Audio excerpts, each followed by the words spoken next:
پوتینمو میپوشیدم که مامان با یه لقمه نون پنیر اومد سمتم و گفت هر روز بدون صبونه میری دختر. گفتم مامان 22 سالمه، بچه که نیستم، سر راه یه چیزی میگیرم میخورم. اما تشر زد و گفت لازم نکرده.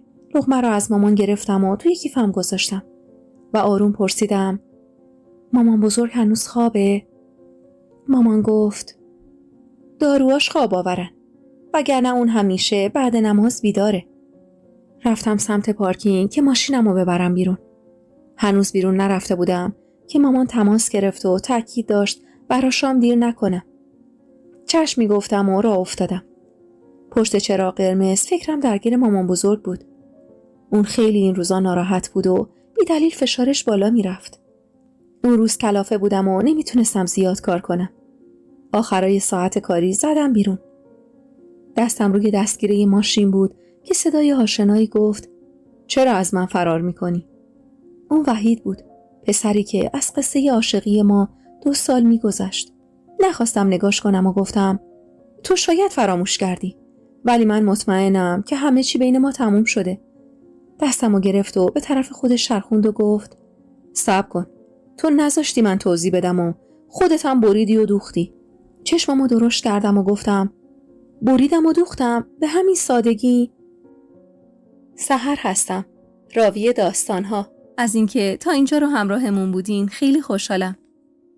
دوستای مهربونم، با سابسکرایب کردن و زدن زنگوله کنار اون میتونید اولین نفری باشید که از داستانهای جدید کانال با خبر میشید. و حالا ادامه داستان رو میشنویم. وحید، مادر و خواهرت رفتن خواستگاری دخترعموی من. اون وقت توقع داری من وایسم و باهات حرف بزنم؟ آروم گفت اشتباه کردن. عصبانی شدم و گفتم به همین راحتی، به همین سادگی؟ اشتباه کردن و تموم شد و رفت. کلافه گفت تو بذار من حرف بزنم. گفتم وحید، من دیگه نه تو رو میخوام نه رویاهایی که تو این 2 سال باهات ساختم. گفت مقصر منم، اونا بدون اطلاع من رفتن، چرا نمیخوای کوتاه بیای؟ عصبی سوار ماشین شدم. درو باز کرد، سویچو برداشت و گفت من میرسونمت، بذار ماشین هم اینجا بمونه، با ماشین من میریم. وحید شوخی سرش نمیشد و اخلاقش رو خوب میشناختم. پیاده شدم و درو قفل کرد. در جلو رو برام باز کرد. سوار شدم و راه افتاد. نگاش نمیکردم. پشت چراغ ایستاد و گفت بذار از اول برات تعریف کنم. گفتم من الان خیلی عصبانیم، میشه حرف نزنی؟ هرچی بگی بدتر داری منو عصبی میکنی. نگام کرد و گفت اسم دخترعموت چی بود؟ گفتم یعنی نمیدونی و رفته خواستگاریش. وحید که مشخص بود حسابی کلافست گفت آخه دختر کله شق، من از کجا بدونم اونا اشتباه متوجه شدن؟ شما فامیلی هر دوتون مگه یکی نیست؟ خوب اشتباه شده دیگه. گفتم اشتباه شما باعث شد که منم دیگه بهت فکر نکنم. میدونی چرا؟ چون تا آخر عمرم میگن لیدا جواب منفی داد و من قبول کردم. میگن خواستگار لیدا رو من تور کردم. گفت این 2 سال زندگیمون چی میشه پس؟ گفتم نگهدار، میخوام با تاکسی برم، اینجور بهتره. گفت باشه، لجبازی کن. اونقدر لجبازی کن ببینم به کجا میرسی. نمیدونی که دود این آتیش داره تو چشم من و تو میره. کنار زد و عصبی پیاده شدم و گفتم دودش توی چشم تو میره، من قبل از تو شوهر میکنم. درو محکم کوبیدم و کنار خیابون منتظر تاکسی شدم. سوار تاکسی که شدم مطمئن شد من رفتم. اونم دور زد و رفت. بارون اردیبهشت نم نم میبارید و اشک منم دونه دونه میریخت. وحید رو خیلی سال بود میشناختم. اون دوست صمیمی داداشم بود. از بچگی توی خونه ما رفت و آمد داشت. اون قدری که اونو دوست داشتم خودم رو دوست نداشتم. کیف پولمو از کیفم در آوردم. عکس 3x4 گوشه کیفم بود. اشکام روی عکس میریخت و آروم گفتم آخه چرا؟ راننده از آینه نگام کرد. با لبخندی گفتم میبینی عمو دنیا چطور بازیمون میده؟ گفت دخترم چی شده؟ گفتم چی بگم عمو؟ یه اشتباهی شده که هیچ وقت نمیتونم جبرانش کنم. آروم و زیر لب گفت خدا بزرگه. گفتم آره، ولی کمکی هم نمیکنه. دلم به سنگینی یک کوه بود و به سختی نفس میکشیدم. کرایه رو حساب کردم و پیاده شدم. حوصله در آوردن کلیدو نداشتم و زنگ رو زدم. مامان در رو باز کرد و از پشت آیفون گفت زود بیا تو مادر، خیس نشی. بدو رفتم داخل. لباسای خیسم رو در آوردم و رفتم دوش گرفتم. نمیخواستم مامان گریه هامو ببینه. آماده شدیم که بریم خونه عمو. صدای بابا میومد که میگفت هنوز زوده، عجله نکنید. اتاق مامان همیرا، مادر بزرگم، کنار اتاق من بود. آروم به در ضربه‌ای زدم و رفتم تو. با دیدنم لبخندی زد و گفت کی اومدی دختر خوشگلم؟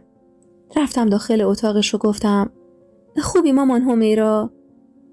دستشو برام دراز کرد و گفت من خوبم مادر، ولی تو خوب نیستی. کنارش نشستم و گفتم خیلی دوستش دارم، خیلی زیاد. یه ذره بچه بودم که میومد تو همین حیاط با دانیال فوتبال بازی میکرد. یادت میاد مامان همیرا؟ خاله بازی هامو میبردم به هم نزدیک تیرک دروازه اون میچیدم و اگه دانیال میخواست دوام کنه خودمو اونقدر میزدم و گریه میکردم که پشیمون میشد. مامان همیرا گفت الان دوستش نداری؟ بهش خیره شدم و گفتم مگه میتونم دوستش نداشته باشم؟ اون همه وجود منه، اون جون منه. میخنده، من میخندم. خدای نکرده خم به ابروش بیاد من میمیرم.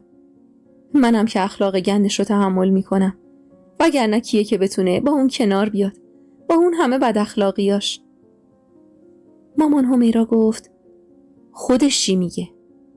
گفتم نمیدونم، هرچی هم باشه دیگه نمیشه کاریش کرد. مامان و خواهرش رفتن خواستگاری لیدا، اونم جواب منفی داده. من اگه بخوامم دیگه نمیتونم. همه جا میگن من چشمم دنبال اون بوده. مامان همیرا گفت بذار بگن، تو برو دنبال عشقت، برو دنبال سرنوشتی که دوست داری مادر. یه روزی به خودت میای میبینی مثل من گیسات رنگ دندونات شده و خبری از عشقت نیست.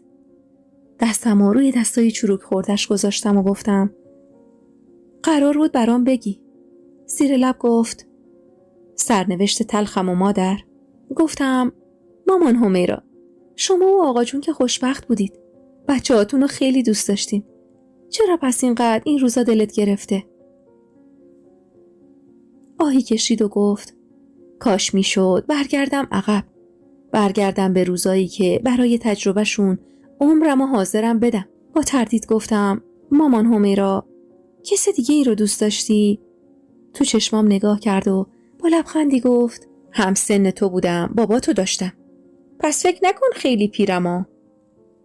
پدرم کارگر و کشاورز بود. صبح آفتاب نزده میرفت و عصر میومد. من و مادرم و خواهرام تو خونه گاو میدوشیدیم، گلیم میبافتیم و هرچی از دستمون برمیومد انجام میدادیم. روزی دست خدا بود، ولی شوک که میرسوند و شکم گشنه رو بالش نمیذاشتیم.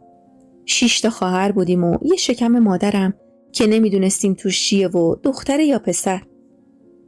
مامان همیرا که کنار پنجره نشسته بود به بیرون خیره شد و گفت شکم مادرم روز به روز بزرگتر میشد و همه چشم انتظار بودیم که توش چیه. میگفتن دختره، ولی مادرم خواب دیده بود که امام حسین یه پسر بهش داده. یه گاریچی بود که پشت گاریش کلی پارچه و لباس و ظرف و ظروف و همه چی از شهر می آورد اونجا. زنای ده ازش خرید میکردن. دم ظهر بود که صداش اومد و زیر سایه درخت و کوچه نشسته بود. خودش سواد داشت و دفترشو در آورده بود و حسابا رو ورق میزد. آخه زنای روستا وقتی ازش خرید میکردن تو چند باری که میومد و میرفت بهش پولشو میدادن. دستشون خالی بود، نمیتونستن یه جا بدن. مادرم از زیر توری تو تاقچه یه سکه به من داد و گفت ببر بده عمو، بگو آخر حسابمون بوده. از صبح مامان حال ندار بود و انگار وقت زایمان رسیده بود. دمپایه آبجیمو پام کردم و رفتم بیرون. سرش تو دفترش بود و گفتم عمو، مامانم پول داده بیارم براتون. سرشو بالا گرفت و گفت علی، پسر بیا. تو دختر شوکت خانومی، درسته؟ گفتم بله عمو. برو از مادرت اجازه بگیر 2 ساعت اینجا پیش علی ما وایسا، اون کسی رو نمیشناسه. تو باشو بگو هر کی میاد اسمش چیه و پول رو از حسابش کم کنه. من باید برم امارت. برای خان یه سری وسایل آوردم. بدو از مامان اجازه گرفتم. وقتی برگشتم عمو رفته بود و تازه علی رو دیدم. 14-15 سالم بود.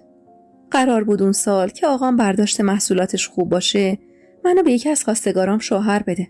آخه میخواست جهیزیه در خوری به هم بده. علی نگام کرد و گفت شما کمک دست منی؟ قد بلند بود و صورت جذابی داشت. 20 سال بیشتر بهش نمیخورد. من خیره بهش بودم و گفت اسمت چیه خانم؟ من بدون اینکه پلک بزنم گفتم من همیرام. زیر لب گفت همیرا، چه اسم قشنگی. با آمدن همسایمون به خودم اومدم و گفتم ایشون بتول هستن. علی از دفتر اسمش رو پیدا کرد و از حسابش کم کرد. زنا کم کم دور گاری جمع شدن و هر کی یه چیزی برمی داشت. ولی تموم فکر من پیش علی بود. راست گفتن. عشق بیا تو یه نگاه و تو یه لحظه میاد. ضربان تند قلبم رو حس می کردم. چرا به خودم نرسیده بودم؟ حتی یه شونه هم به اون موهایی گره خوردم نزده بودم. زانوهام پاره بود و مثل شلخته ها بودم. خواهرم بدو اومد و گفت برو خاله رو بگو بیاد. مامان حال نداره. تا خونه خالم راه طولانی بود و قبل از اینکه چیزی بگم علی گفت بیا با گاری بریم. مادرتون مریضه؟ خواهرم شوکت با خجالت گفت نه آقا، آبستنه. پشت گاری نشستم و گفتم از کدوم طرف بره. دل تو دلم نبود. مادرم جوان بود ولی خیلی سر این بارداری داشت اذیت میشد. جلوی در خونه نگه داشت و بدو خبرش کردم. توی کوچه منتظر خاله بودیم. اون قابله ده بود و همه ماها رو اون به دنیا آورده بود. جلوی در از استرس این پا و اون پا می کردم. علی کنارم ایستاد و گفت آروم باش همیرا، الان میاد. توکل کن به خدا، چیزی نمیشه. سرمو بالا گرفتم و نگاش کردم. لبخند شیرینی به روم زد و گفت یه روزی خودتو هم میخوای بچه به دنیا بیاری. زنا از مردا خیلی قوی ترن. مادرت خوب میشه. داشت صحبت میکرد که خاله اومد. خاله کنارم پشت گاری نشست و با سرعت رفتیم. چه روزی بود. بچه به دنیا نمی اومد و مادرم درد داشت. ما رو تو اتاق راه نمی دادن. استانبولی رو پر از زغال می کردن و مدام می بردن داخل. صدای جیغای مامانم می اومد. آقام اومده بود و بدتر از ما اونم دلش 1000 راه می رفت. کاری از دستمون بر نمی اومد. خواهرامو که از خودم کوچیک‌تر بودن رو کنارم جلوی در بغل گرفته بودم و می گفتم گریه نکنید. دعا کنید واسه مامان. چیزیش نمیشه. 1 ماه قبلش سنداییم موقعی زایمان دووم نیاورد و مرده بود. به هفته نکشیده داییم یه دختر ترشیده رو گرفته بود. دختر داییام بالا سرشون نامادری بود. نامادری که از اخم نگاهش ذره ترک می شدی. وای، اگه مامان می رفت تکلیف ما 6 تا چی می شد؟ خودم پا به پای اونا گریه می کردم. سایه کسی رو دیدم و صدای علی بود که گفت چرا گریه می کنید؟ خواهرم که 2 سالش بود رو بغل کرد و گفت بیا با من. تو بساط آقام شکلات و آب نبات هست. با آب نبات خواهرامو آروم کرد و رو به من گفت تو بزرگتری. باید عاقل‌تر باشی. باید آرومشون کنی. چرا خودت هم داری گریه می کنی آخه؟ اشکامو با پشت دست پاک کردم و گفتم مامانم بمیره ما آواره میشیم. روبروم روی زانوهاش نشست و گفت خدا رو فراموش نکن. یه دستمال سفید ساتن به طرف من گرفت و گفت بیا اشکاتو پاک کن. وقتی گریه میکنی چشمات خیلی خوشگل‌تر میشن. لبخند رو لبام نشست و گفتم واقعا؟ چشماشو بست و باز کرد به معنای بله و به هم گفت آروم باش. صدای کل کشیدن عمم و اذانی که آقام گفت منو خوشحال کرد. بدو رفتم داخل. همه میخندیدن و خوشحال بودن. عمم شونه هامو تو دست گرفت و تکونم داد و گفت مبارک عمه جون.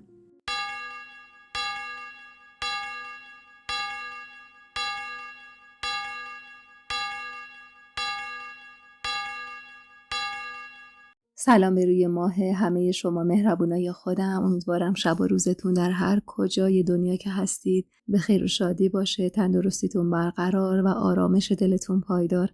با اینکه صدام هنوز کاملا خوب نشده ولی ترجیح دادم که امشب به جای نوشتن متن تولد یکی از مهربونترین، خوشقلبترین و عزیزترین همراهانمون رو تبریک بگم خدمتشون. احتمالا اونایی که کامنت چند شب پیشو خوندید میدونید که امشب تولد زهره جونه. زهره جون از همراهان قدیمی، خوب، مهربون و وفادار ما هستن. اول از همه این که ببخشید من صدام اونقدر دلچسب نیست ولی دوست داشتم که حتما به صورت کلامی بهت تبریک بگم. عزیز دلم، خوش قلب من، مهربون ترینم، کسی که تو تموم این 1-2 سال همراه هم بودی و پیام‌های سرشار از عشق و مهربونی و محبتت همیشه من انگیزه دادی برای ادامه راه. تولدت رو هزاران هزار بار تبریک میگم عزیز دلم، مهربونم.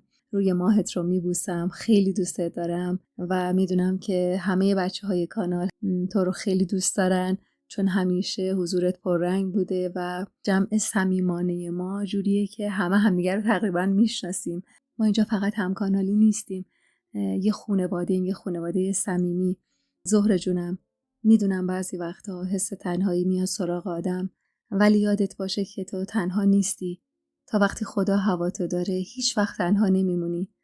ما دوستات رو هم اگه قابل بدونی همیشه کنارت. درسته هر کدوممون در یک نقطه‌ای در این دنیا زندگی میکنیم، ما از هم فاصله داریم ولی مهم دلهامونه که به هم نزدیکه. زهره عزیزم، تو لایق بهترین لحظه‌هایی پر از لبخند، عشق و آرامش و امیدوارم که امسال روحت آرومتر، دنیات قشنگتر باشه و اینو بدونی که یه خانواده کوچیک اینجا داری که قلبشون برای تو میتپه. خیلی خیلی دوست دارم عزیزم.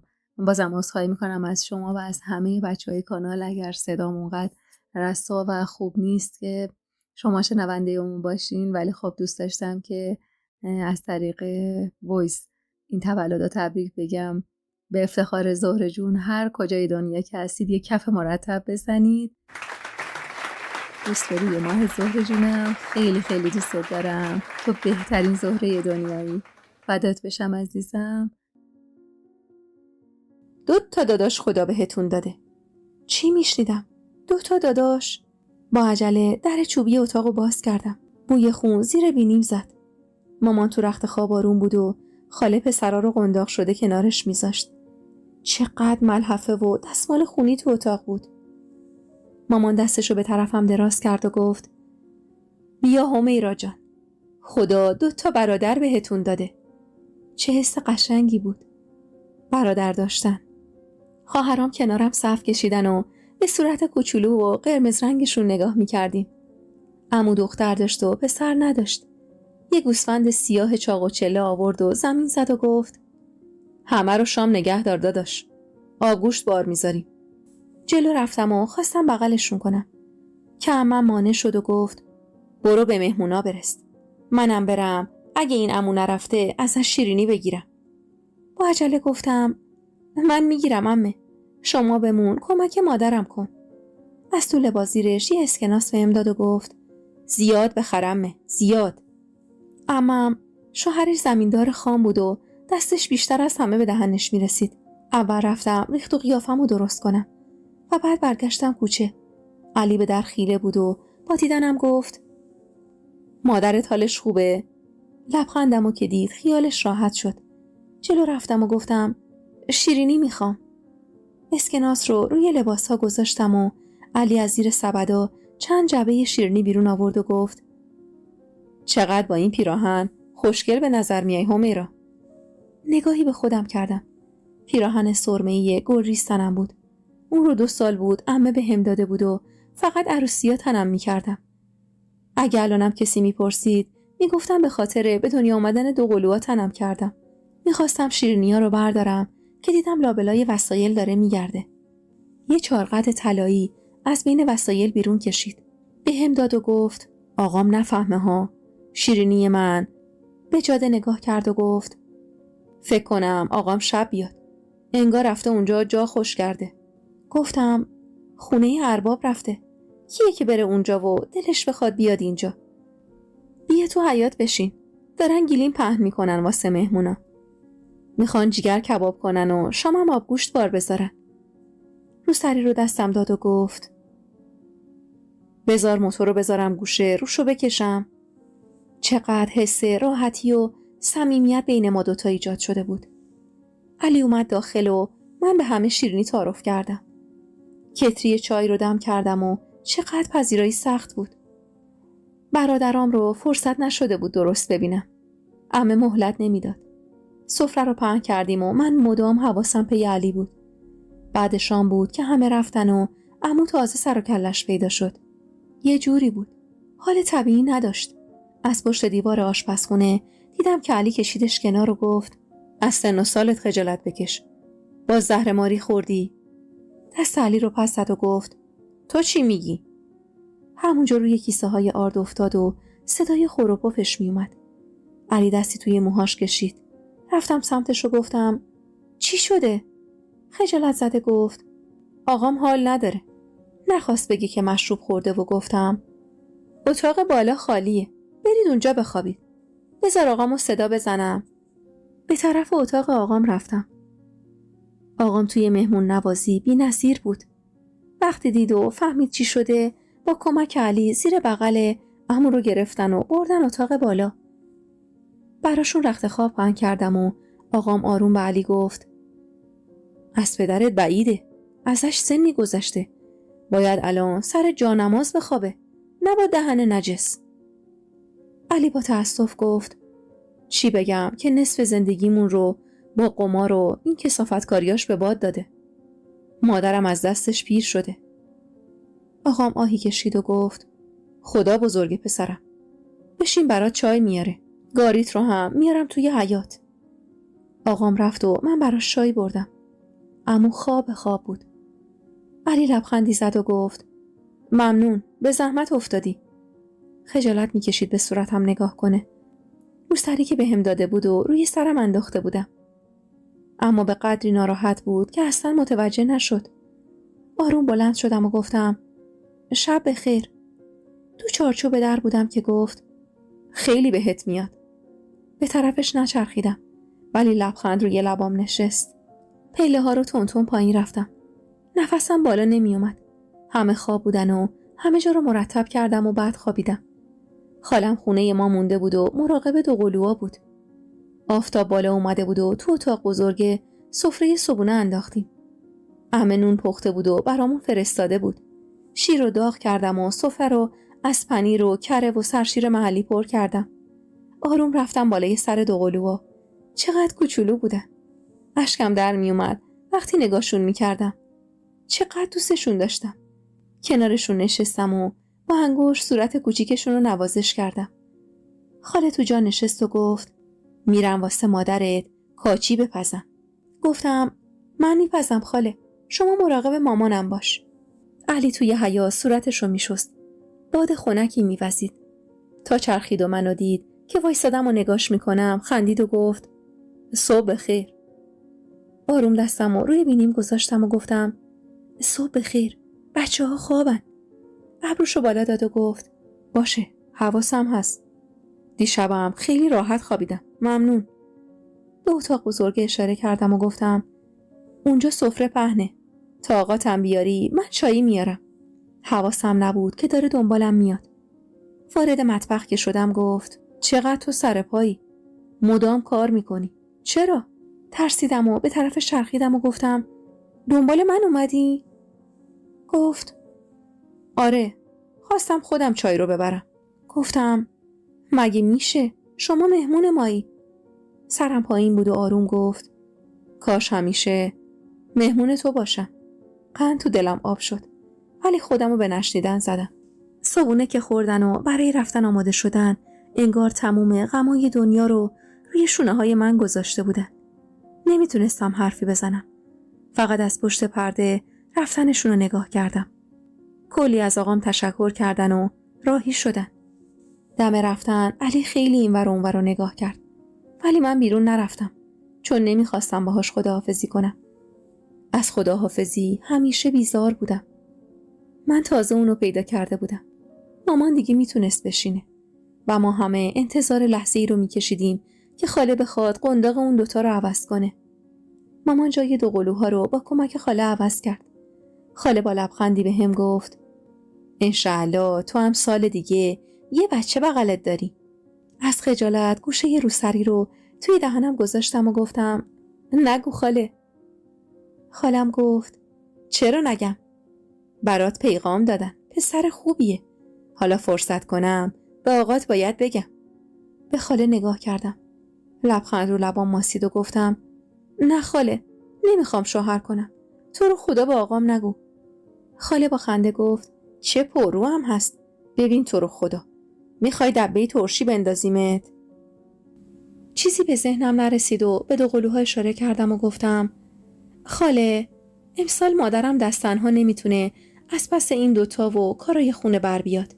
مادرم که یکی از بچه ها رو شیر میداد گفت حق با همیراست. من چطور اینا رو نگه دارم و به خونه و دخترا برسم؟ امسال همیرا رو شوهر نمیدیم. هر کی میخوادش سال دیگه بیاد. نفس راحتی کشیدم و با زانو جلو رفتم. و آروم گفتم میشه بدی بغلم مادر؟ مادرم یکیشون رو که شیر خورده بود و سیر بود رو به من سپرد. خیلی کوچولو و ریزه. تکونش که میدادم پلکاشو رو هم میذاشت و میخوابید. حتی نایی واسه گریه کردن نداشتن. 3 روز خالم مهمون ما بود. بعدش رفت خونه خودش. من باید میپختم و میشستم و جمع میکردم. شده بودم مادر همه اون خونه. خواهرامم کمک میکردن. اگه اونا نبودن من واقعا نمیتونستم. برا مادرم گوشت کباب کردم روی آتیش و براش بردم. آقام داشت نماز میخوند و نمازش که تموم شد گفت خدا خیرت بده بابا. خدا خیرت بده بابا جان. چنانی تو زندگیت رو سرت مال و ثروت بریزه که نتونی جمع کنی و ندونی چقدر داری. الهی خوشبختی تو ببینم بابا. کنارش نشستم. با اینکه ما دختر بودیم ولی آقام خیلی با محبت بود. دستی به موهام کشید و گفت بابا جان، تو اندازه 10 تا پسر برا من با ارزشی. خدا حفظت کنه. خم شدم دستشو ببوسم که مانع شد و با اومدن صدای در دست روی زانوش گذاشت و بلند شد. نمیدونم چرا یهو استرس گرفتم. شایدم هیجان بود که اونطور قلبم شروع به زدن کرد. با عجله رفتم توی ایوون و نگاهم به در بود که کی پشتشه. آقام در رو باز کرد و با خوشوبش دعوتش کرد داخل. باورم نمیشد. درست میدیدم. علی بود. برگشتم توی اتاق. رو سری به سرم مینداختم که مادرم گفت کیه در میزنه؟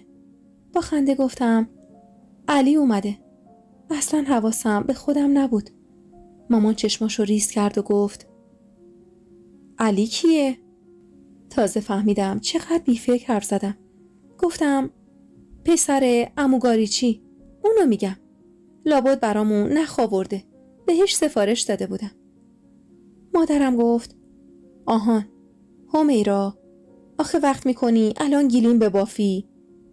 جاجیمایی که بافتی هنوز گوشه انباره. میخوای چی کار کنی که باز نخ سفارش دادی؟ بدون جواب دادم به مامان بیرون رفتم. از دور لبخندی زدم. علی به هم با لبخندش سلام کرد. چه حس قشنگی داشتم. انگار سالها تو خواب این لحظه رو تجربه کرده بودم. پشت اون همه نگاه ساده اون چی بود که دل باختش شدم. با یه نگاه، با یه دیدار شیدای علی شدم. آقام گفت بیا بشین پسرم، وقت ناهاره. در این خونه همیشه به روی مهمون بازه.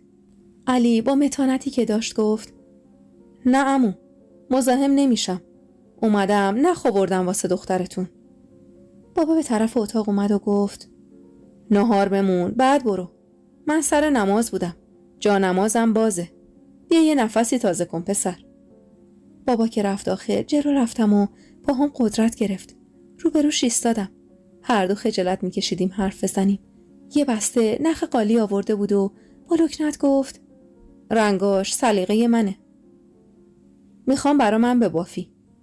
من مشتری سفارشی دارم برات. یه قالی برام بباف، پول دستمزدتو میدم.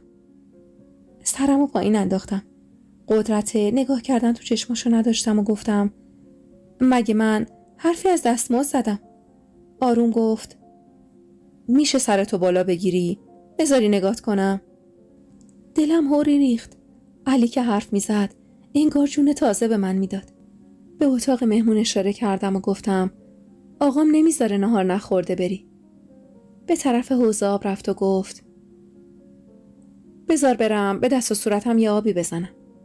دلم میخواست مدام باهاش حرف بزنم و گفتم عمو خوب شد؟ با سر گفت آره. آستیناشو بالا میزد. من بهش خیره بودم و پلکم نمیزدم. علی سنگینی نگاهمو حس کرد. سرشو که چرخوند با عجله نگاهمو ازش گرفتم. خواهرم سفره و ظرفای نهار رو میبرد توی اتاق. آروم سلام کرد و با چشم به من فهمود که چرا خشکم زده. دنبالش رفتم داخل اتاق. با سینی به پام زد و گفت چت شده؟ مگه عاشقی که اونطور خشکت زده؟ از حرفش شوکه شدم و گفتم نه، چه عاشقی؟ نشستم، سفره رو چیدم و زیرزیرکی حواسم بهش بود. اون زمان اگه کسی میفهمید از کسی خوشت میاد حتما 1000 تا حرف پشتت میزدن و 1000 تا وسته ناجور بهت میزدن. مخصوصا ده ما که مردمشون عقلشون به چشماشون بود. نماز آقامم تموم شده بود. علی اومد داخل و دوره سفره نشستیم. نهار مادرم رو بردیم تو اتاق براش و ما همونجا نشستیم دور سفره. از خجالت نمیتونستم لب به غذا بزنم. فقط با کوکو سیب زمینی هایی که خودم درست کرده بودم و غذای مورد علاقم بود بازی میکردم. حتم داشتم که علی هم مثل من بود. گرسنه بود ولی خجالت میکشید و آقام با اخم گفت پسرم غریبگی نکن، با دل و جون بخور، سفره بچه یتیم که نیست. علی تشکر کرد و گفت خیلی خوشمزه است اما میلی ندارم. سر صبحی مادرم حلیم پخته بود، خوردم سر دلم رو پر کرده. دلم میخواست اون نهار طولانی ترین نهار بمونه و تموم نشه که علی از پیشمون نره. بعد از نهار کمک کرد نخور رو بردیم توی اتاقی که توش دار قالی داشتیم. خواهرامم اومده بودن کمک. علی دستی به گیلیما و جاجیما انداخت و گفت همش رو خودت بافتی؟ خواهرم عوض من جواب داد و گفت همیرا توی هفته 1 دار و نصف بالا میبره. علی دور از نگاه بقیه نگام کرد و آروم وقتی از کنارم میگذشت گفت دختر تو خیلی هنرمندی. علی کلی از آقام تشکر کرد و همه گیلیما و جاجیمامونو با خودش برد و قرار شد بفروشه. تا جلوی در بدرقش رفتم. خواستم چیزی بگم که زبونم انگاری قفل شده بود. علی خداحافظی ساده گفت و سوار گاریش شد و از ما دور شد. دور شدنش رو نگاه می کردم و دلم براش نرفته تنگ می شد. کاش از این دنیای بزرگ علی سهم من می شد. سر کوچه که رسید چرخید و یه بار دیگه به من نگاه کرد. چشماش برای من جادو بود. به اینجا که رسید مامان همیرا آهی از ته دل کشید و گفت علی شده بود تنها کسی که توی دنیا دلم میخواست. با باز شدن در اتاق ساکت شد و مامان آماده گفت بریم مامان همیرا. مامان بزرگ دستمو گرفت و بلند شد و گفت کاش اجازه میدادین میرفتم خونه خودم. مامان اخمی کرد و مشمای داروهاشو توی کیفش گذاشت و گفت مگه جای کسی رو تنگ کردی مادر؟ با این حال و روزت بری اونجا تنها بمونی؟ مگه اینجا بهتون بد میگذره؟ مامان همیرا با لبخندی گفت چرا بد بگذره؟ عروس خوبی مثل تو دارم. از دخترم هم بیشتر مراقب منی. عمرت بلند باشه مادر. همه خونه خودشون راحت تره. صدای بابا بود که میگفت زود باشین خانوما. توی پارکینگ خواستیم سوار بشیم که بابا گفت ماشینت کجاست؟ تازه یادم افتاد و با عجله گفتم پنچر بود بابا. گذاشتم جلوی شرکتمون، همکارم پنچریشو بگیره. بابا گفت خب زنگ میزدی من میومدم. یا دانیالو خبر میکردی بابا؟ سوار شدم و گفتم نه دیگه مزاحم دانیال نشدم. راستی مامان دانیالینا هم دعوتن؟ مامانم کنارم عقب نشست و گفت آره مادر، با محبوبه حرف زدم. تو حواست کجاست؟ پاگوشای برادرته. اون وقت خودش و زنش نباشن؟ خودمم از اون همه پریشونیم خندم گرفت. مامان همیرا به عقب نگاهی کرد و گفت چی بخریم ببریم؟ دست خالی که نمیشه. قبل از اینکه مامان جواب بده بابا گفت سر را شیرینی میخرم. دانیال و محبوبه 1 ماهی میشد ازدواج کرده بودن. محبوبه دختر یکی از همسایه‌های سابق ما بود که از محلمون رفته بودن. خیلی اتفاقی قسمت هم شدن و با عشق زندگیشون رو شروع کردن. بارون نم نم میبارید. انگاری برای دل من بود که میبارید. چقدر حرفای مامان همیرا فکرمو درگیر کرده بود. همیشه فکر میکردم اون و آقا جون سالها عاشقانه زندگی کرده بودن. احترامی که به هم میذاشتن و علاقه‌ای که آقا جون بهش داشت مثال زدنی بود. پس این علی اون وسط چی کار میکرد که هنوز مامان همیرا اسمشو میآورد و دست و پاهاش یخ میکرد. بعد از اون همه سال همه چیزو مو به مو یادش بود. جلوی در خونه عموینا بابا نگه داشت. خونشون یه آپارتمان بزرگ و لوکس بود. زن عمو لیلا سالها بچه دار نمیشد و بعدش هم که خدا لیدا رو بهش داد، چون چشماش تا چند ماه کور شده بود دکتر بهش اجازه بارداری نمیداد. لیدا یه دونه بود. بابا شهرام من بچه اول مامان همیرا بود و 5 سال از عمو شکری بزرگتر بود. عمه شادی هم تحت قاری اونا بود، ولی زودتر از عمو ازدواج کرده بود و میثم و مبینا هم سن و سال ما بودن. بزرگترین نوه مامان همیرا دانیال بود. شباهت عجیبی با آقا جونم داشت و آقا جون مثل چشماش دوستش داشت. میثم پسر عمه شادی از دانیال 2 سال کوچیکتر بود و خیلی تو جمعای خانوادگی شرکت نمی کرد. بیشتر سرش تو دفتر و کتاب بود و دانشجوی رشته جراحی قلب بود. بهش می گفتیم نخبه. واقعا نخبه بود. بعدش من و بعدش هم لیدا و مبینا شده بودیم نقل و نبات مامان همیرا. سنگ رو زدیم و زنمو با صدای نازکش گفت خوش اومدین، بفرمایید بالا. با آسانسور بیاین. میخواستیم وارد خونه بشیم که دانیال هم پشت سر ما رسید. محبوبه با دست گل و شیرینی پیاده شد و با سلامش با همم روبوسی کرد. دستشو پشتم گذاشت و گفت خوبی دنیا؟ مامان میگفت انگاری سرما خوردی. اخمی بهش کردم و از تیکش خوشم نیومد. محبوبه دوست دوران بچگی خودم بود و چون میدونست من دلباخته وحیدم داشت اذیتم میکرد. دانیال پارک کرد و همه رفتیم بالا. عمو شکری در رو باز کرد و با سلام گرمش جلو اومد. کمک کرد مامان همیرا رفت داخل. زنمو هم بهمون خوش آمد گفت. نشستیم و نفسی تازه میکردیم که لیدا از اتاقش بیرون اومد.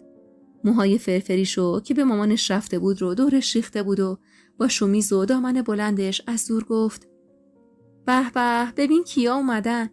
محبوبه به احترامش بلند شد ولی من حتی تکونم نخوردم. خم شد صورتم و بوسید و گفت یه تکونی به خودت بده دنیا. با لبخند گفتم تو جای منم تکون بخور لیدا. با اخم گفت زن عمو لیلا دخترت رو از تو دنده چپ بیدار کردی؟ دانیال نگاه هم کرد و با اشاره سر ازم پرسید چی شده. محبوبه به دانیال چیزی گفت و دیگه کسی بحث رو باز نکرد. بعد از احوال پرسی و پذیرایی عمو شکری عسلی رو جلو برد و زیر پاهای مامان همیرا گذاشت و گفت چرا هر سال این ماه که میشه شما مریض میشی مادر من؟ مامان همیرا به من نگاه کرد و گفت آخه این ماه سالگرد عروسیمه و یاد و خاطرم زنده میشه مادر. بهش خیره موندم. اون سالگرد ازدواجش با آقا جون بود. یعنی جداییش از علی و عشقش. زنمو برای مامان همیرا میوه پوست میگرفت. از بس زن با محبتی بود عروساشم خیلی دوستش داشتن.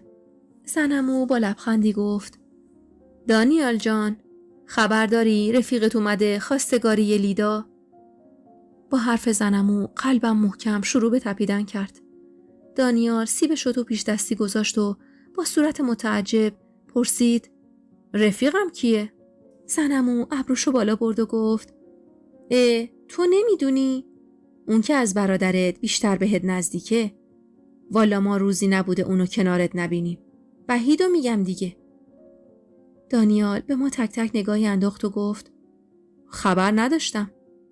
وحید ما؟ پس چرا به من نگفته؟ زنمو گفت حتما خجالت کشیده. مادر و خواهرش اومدن. لیدا میگفت نه که نه. نمیخوام که نمیخوام. دیشب نشستم باهاش حرف زدم. گفتم پسر به اون خوبی، خوشتیپی، با عرضه‌ای. والا نیاز به تعریف نیست. هر چی داره از عرضه خودشه. باباش یه کفش فروش ساده است. ولی اون زرنگه. ببین چقدر ثروت خودش داره. سالمه، کاریه. بالاخره لیدا از خر شیطون اومده پایین و میخوام فردا زنگ بزنم بیان دختر و پسر حرفاشونو بزنن. دانیال سرفه‌ای کرد و گفت ولی زنمون، من تا جایی که میدونم وحید سالهاست کسی دیگه ای رو میخواد. 100 بار گفتم کیه. گفته بعدن میفهمی. غریبه نیست. زنمو با خوشحالی بشکنی زد و گفت همین دیگه، لیدای ما بوده. مادرشم میگفت که سالهاست خاطرخواه لیداست. لبمو از بس گاز گرفته بودم، طعم خون رو حس کردم. پاره شده بود. با ببخشیدی به طرف سرویس بهداشتی رفتم. داشتم خفه می شدم. اگه گریه می کردم آرایشم به هم می ریخت و همه می فهمیدن. پشت سر هم نفس عمیق می کشیدم و خودم آروم نشون می دادم. محبوبه آروم به در زد و گفت دنیا، منم باز کن. در رو باز کردم. با حق گفت اینا چی میگن؟ به در تکه کردم و گفتم درست میگن. محبوبه چشماش درشت بود. درشترش کرد و گفت چی رو درست میگن؟ به منم بگو بدونم.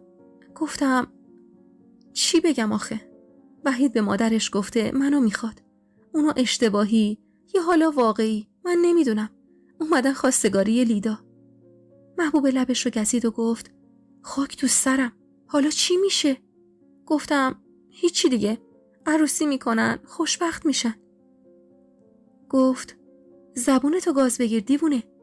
اون وقت تو چی؟ دق کنی؟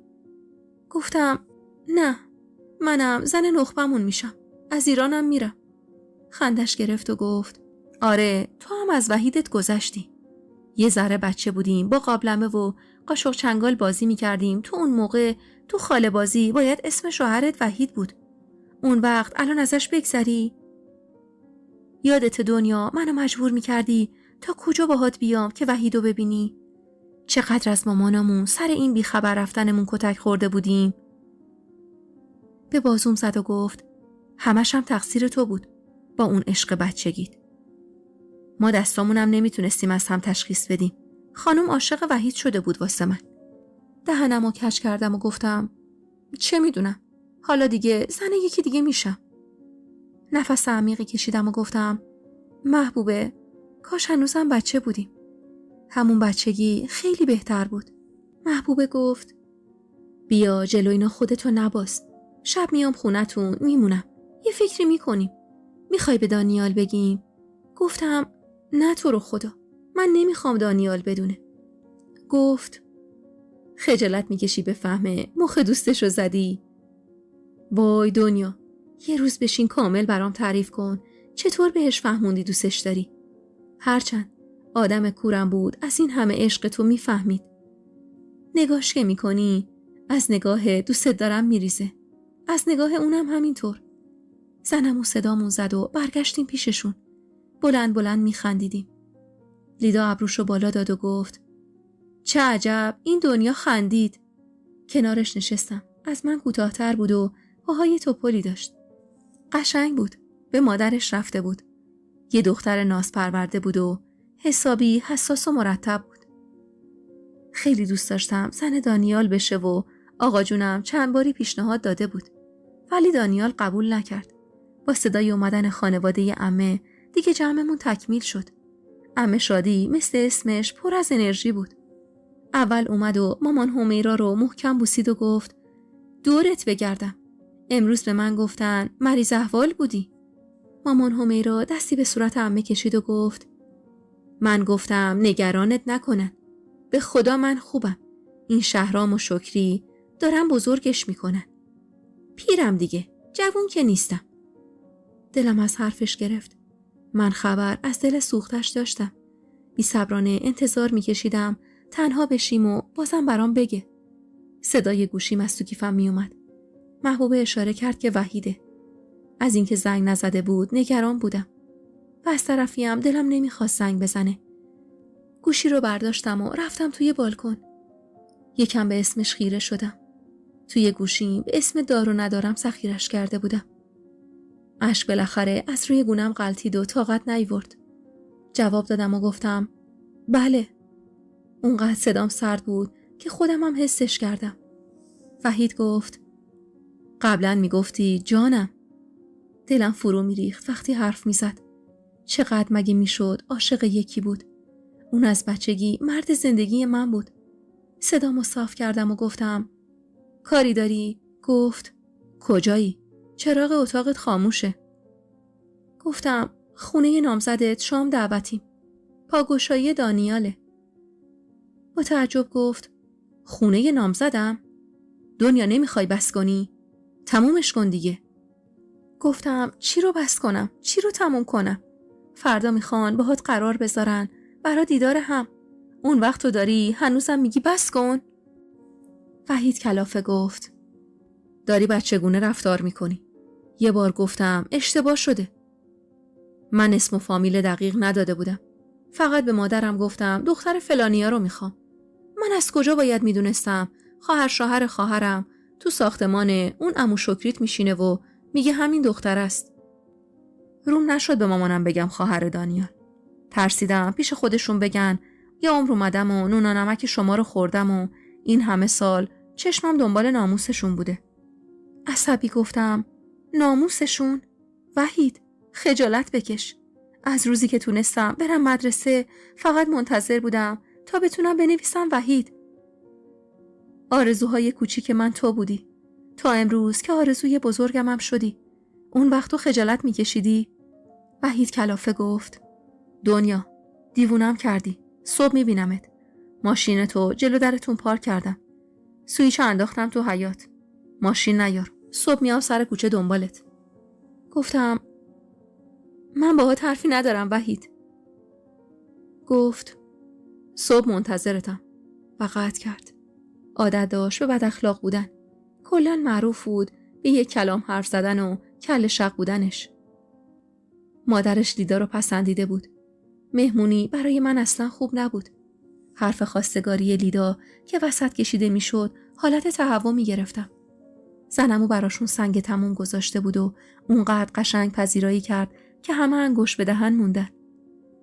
سر سفره زنمو به دانیال گفت دانیال خان در شأن یه خانزاده ازت پذیرایی کردم. وقتی عمود اومد خواستگاری من خب اون موقع همه میدونستن خانزاده بوده. پدر بزرگش ارباب بوده. باورت نمیشه. کل دخترای فامیل به هم حسودی میکردن. روی پای عمو شکری زد و گفت یادت شکری؟ همه جا دعوتمون میکردن چون میگفتن شکری خانزاده بوده. مامان همیرا آهی کشید و گفت شهرام که به دنیا اومد همه میگفتن عروس پسرزا برامون خان به دنیا آورده. ای روزگار. تو چشماش حلقه اشک رو دیدم. منم مثل اون داشتم از دوری میسوختم. نگاهم کرد و با لبخندش بهم تسکین داد. سفره رو کمک کردیم جمع کردیم و دانیال داشت با تلفن حرف میزد. اومد آشپزخونه صدام زد و گفت دنیا یه دقیقه بیا. دنبالش رفتم. محبوبه بیشتر از من استرس گرفته بود. تو پاگرد رفتیم و گفتم کجا میری دانیال؟ گفت بیا پایین وحید اومده گفته کارمون داره. پاهام به زمین چسبید. نمیتونستم پله ها رو پایین برم. دانیال متعجب نگام کرد و گفت چرا نمیای؟ گفتم چی کارم داره؟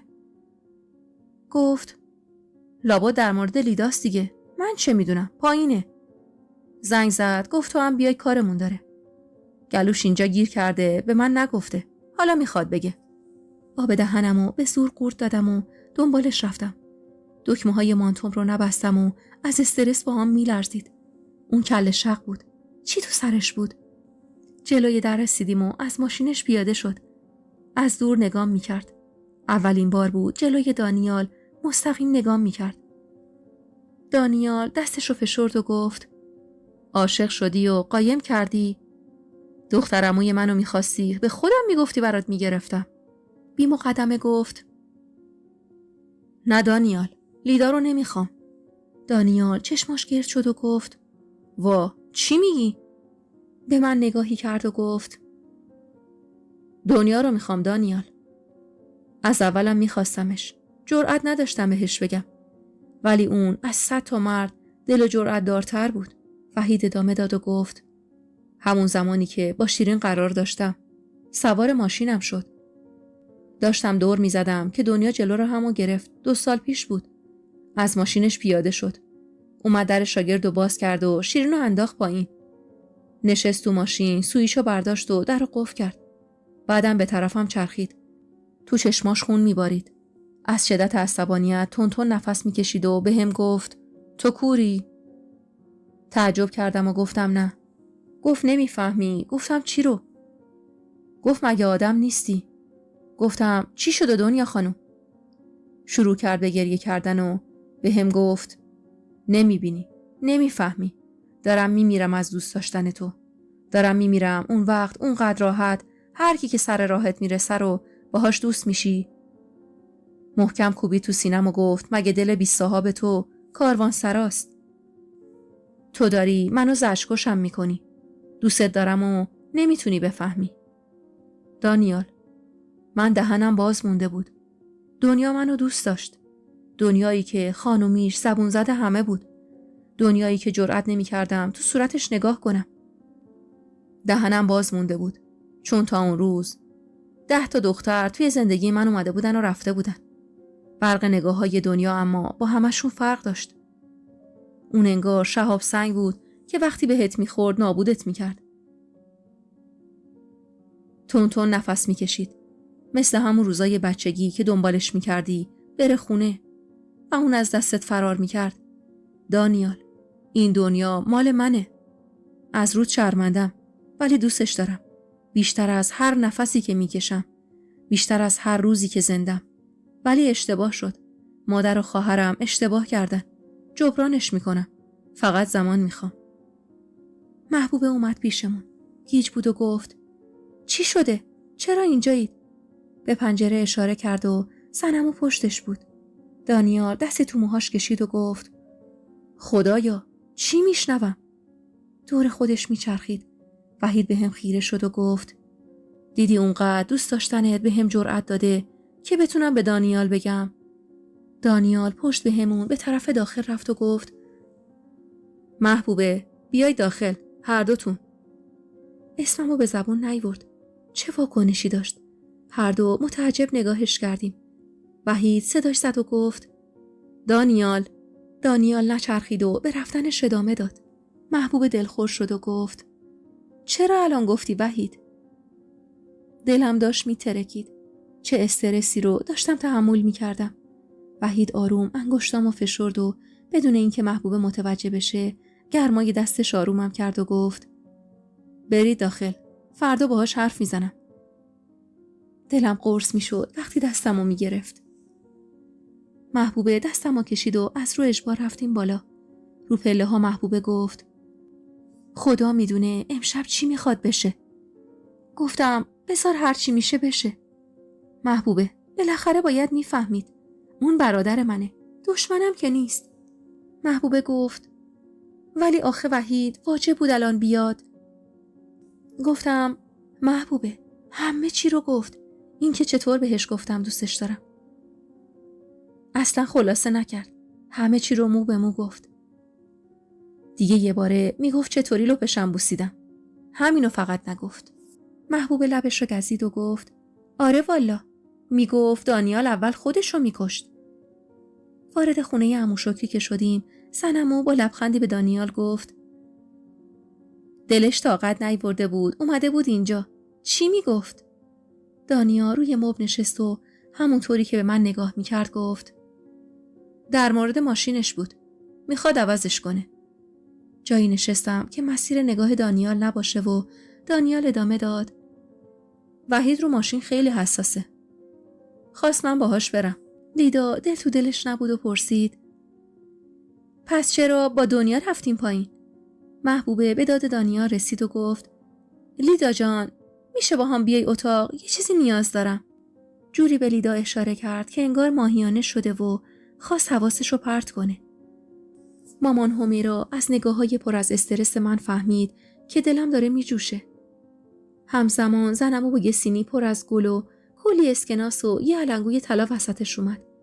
همونطور که با سینی میرقصید گفت: عروس خانوم بیا بیرون. محبوبه لبخندی زد و گفت: زنمو آخه این کارا چیه؟ چرا اینقدر خجالتمون دادین؟ زنمو علنگو رو به محبوبه داد و گفت: برازندت عروس خانوم، و اسکناسا رو هم روی سرش ریخت. برای محبوبه و دانیال سنگ تموم گذاشته بودن. به شب نشینی های تا دیر وقت عادت داشتیم. ولی دانیال اونقدر شوکه شده بود که ساعت نزدیک 12 بود که بلند شد و گفت: ممنون از همه زحماتی که کشیدید زنم. فردا باید برم سر کار. تک تک همه بلند شدن و راهی شدن. جلوی در زودتر از همه سوار ماشین شدم تا دانیال رو نبینم. ولی دانیال صدام زد و گفت: با ماشین ما بیا. مامان همونطور که سوار می شد گفت: نه مادر، راه دور میشه. جا داریم دیگه، با خودم میاد.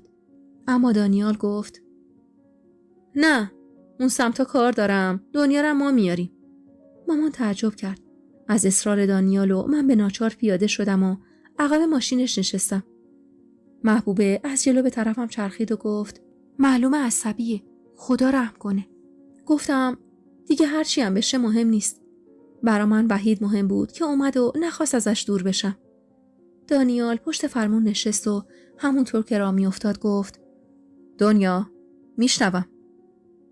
از آینه نگاهم میکرد. سرمو بالا گرفتم و گفتم: وحید همه چیزو گفت. چیزی نیست که دیگه من بگم. دانیال زیر لب گفت: من حکایت اون کپکیم که سرم تو برف بوده. از کی که با هم دوستی؟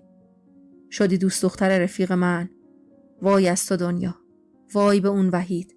بین حرفش پریدم و گفتم: دوست نیستیم دانیال، از بچگیامون دوستش داشتم. قرار من و اون دوستی نیست.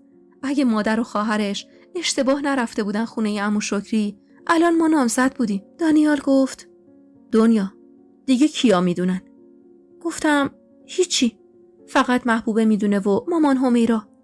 به محبوبه نگاهی کرد و گفت: چشمم روشن، زنم و خواهرم شدن بلای آبروی من. گفتم: دانیال، من هیچ وقت آبروی تو رو نبردم. که گفت: حرف نزن دنیا، هیچی نگو. تا خونه کلمه حرف نزدیم.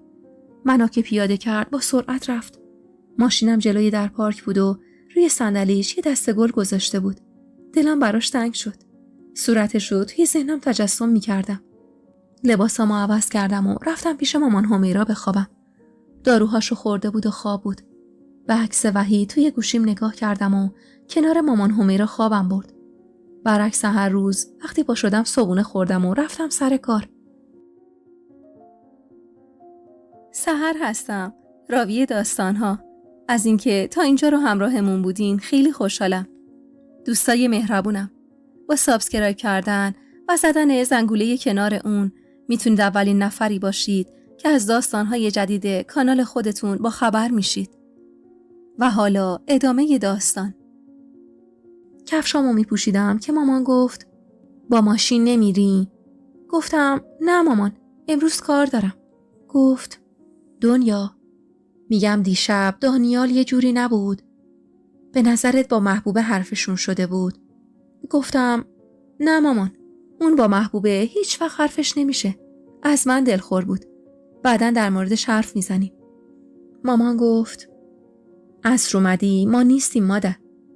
گفتم: کجا میرین؟ گفت: لیلا گفت بریم اونجا با مامان همیرا که مادر و خواهر وحید میان تنها نباشن. انگاری وحید قرار امروز بره با لیدا صحبت کنه. دندونامو با حرص روی هم فشردم و گفتم: وحید غلط کرده. مامان متعجب نگاهم کرد و من با عجله از خونه زدم بیرون. تا سر کوچه رفتم و از دور ماشین وحید رو دیدم. در رو از داخل برام باز کرد. سوار شدم و هیچ کدوم حتی سلام به هم ندادیم. راه افتاد و به جلو خیره بود. داشبورد رو باز کرد و از داخلش یه شاخه گل بیرون آورد. گذاشت روی کیفم که روی پاهام بود و گفت: قهری؟ نگاهم نمی کرد و گفتم: چرا باید قهر باشم؟ گفت: دانیال چی گفت؟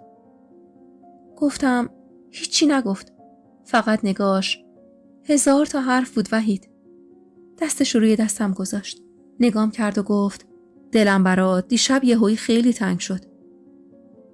مگه میشد نگاش نکنم و دلم براش ضعف نره؟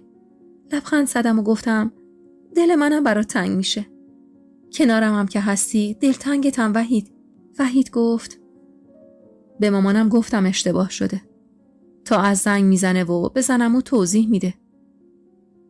گفتم چی قراره بهش بگه؟ گفت حقیقت رو، که شخص شما رو میخوام، که دنیا خانوم کاری کرده دخترها جرأت نکنن بیان سمت من. جوری منو دلباخته خودش کرده که نباشه انگار هوا برا نفس کشیدنم نیست. گفتم وحید دانیال خیلی شوکه شد. میدونم یه مدت حتی با هم حرفم نمیزنه. وحید گفت اونو من میشناسم. حالا داره همه چی رو کنار هم میچینه که کی من اینقدر سر به راه شدم. از همون موقع عاشق خواهرش شده بودم. محکم زدم به بازوش و گفتم واجب بود با جزئیات بگی سوار ماشینت شدم، اون دختره رو پرت کردم پایین. خندید و همونطور که لپمو میکشید گفت باید میگفتم من بی تقصیر بودم و خواهرت بود که منو میخواست و منو از راه به در کرد. دوباره صدای خنده هامون پیچید. دوباره عطر لباساش رو بویدم و دلم سبک شد. سر کار نرفتم و رفتیم با هم کنار رودخونه. زیرانداز و بساط چای و استکانامون توی صندوق ماشینش بود. همونجا یه آتیش کوچیک روشن کردیم و نشستیم. وحید یه دونه سنگ انداخت توی آب و گفت چقدر اینجا سرده. بعدم نگاهی به من کرد که خودم رو جمع کرده بودم و گفت بریم تو ماشین. با سر گفتم نه و کنارش نشستم. سرم رو روی شونش گذاشتم و گفتم وای وحید اگه دانیال الان برسه. گفت بیاد. من اگه ترسیده بودم دیشب تو چشماش تعریف نمی کردم. دانیال میدونه من آدمی نیستم که بخوام بی حرمتی کنم. بالاخره اونم باید میفهمید که من چقدر دوست دارم. بعد نهار برگشتیم و من رو زودتر رسوند خونه تا بره خونه‌شون. سر خیابون نگه داشت و گفت دنیام. نگاهش کردم و گفتم جانم. گفت دیگه با من قهر نکن. تو دنیای منی. بفهم نمیتونم بدون تو زندگی کنم. گفتم مگه من میتونم بدون تو زندگی کنم؟ گفت فردا مامانم زنگ میزنه خونتون. این بار درست حساب شده. گفتم حالا که دارم فکر میکنم نذار حرفمو تموم کنم. اخ میکرد و گفت لوسبازی در نیار. اولین جلسه بله ندی میدوزم و میبرمت. خندیدم و همونطور که پیاده میشدم گفتم دزدیم که بلد نیستی. باز من بدوزمت یه چیزی. گفت آره والا از تو باید ترسید. با لبخند به طرف خونه میرفتم که دیدم ماشین دانیال جلوی در پارکه. وارد خونه که شدم صدای مامان همیرا می اومد. دور هم تو پذیرایی نشسته بودن. یه سلام کلی گفتم. مامان نگام کرد و گفت اومدی خانوم؟ بیا اینجا ببینم ما باید از دانیال بشنویم. به دانیال نگاه کردم که مامان ادامه داد وای دنیا نمیدونی خونه عمو شکری چه خبره. چاقو بزنی خون لیلا و لیدا در نمیاد. مامان همیرا با لبخندش گفت یه اشتباه ببین چه کارا کرده. دانیال نگام کرد و گفت الان کجاست؟ گفتم کی؟ داشتم از خجالت و تعجب میمردم. محبوبه ابروهاشو بالا داد و گفت مادرش زنگ زد عذرخواهی کرد. قراره فردا بیان اینجا. یه سطل آب یخ انگاری ریخته بودن روی من. دانیال گفت ما غریبه ایم. از وحید گله دارم ولی مامان همیرا اجازه نداد تلافی کنم. وقتی گفت از اول خبر داشته من و مامانو قانع کرد آروم باشیم. مامان اخ کرد و گفت همیشه دلخور بودم چرا دخترم اونقدر ساده است، با کسی نمی جوشه.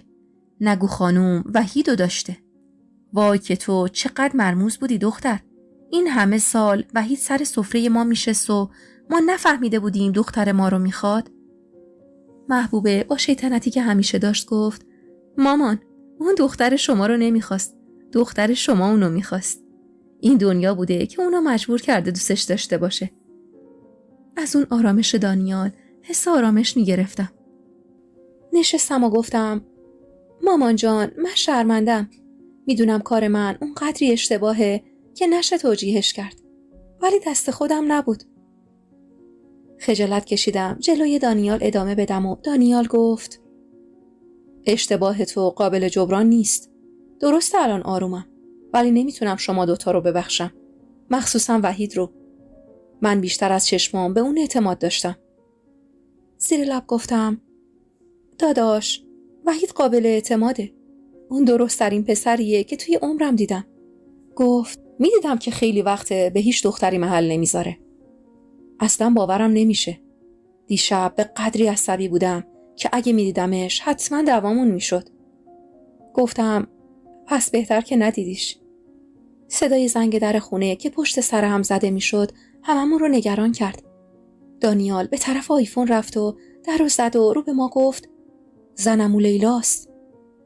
در خونه رو براش باز کرد. صدای رعد و برق بهاری همزمان با اومدن زنمو شیشه ها رو لرزوند. بیرون بارون و تگرد میبارید. صدای وحشتناکی اومد که هممون رو ترسوند. زنمو لیلا عصبی اومد داخل. اونقدر صدا وحشتناک بود که اصلا یادش رفت برا چی اومده. تگرگ به شیشه های نورگیر خورده بود و شیشه ها رو شکسته بود و داخل خونه ریخته بود. محبوب دل نازکتر و ترسوتر از همه بود و از ترس جیغ میکشید. دانیال دستاشو گرفت و همونطور که آرومش میکرد گفت چیزی نیست. از کنار پنجره بیاین این سمت. اون شوک برای هممون ترسناک بود.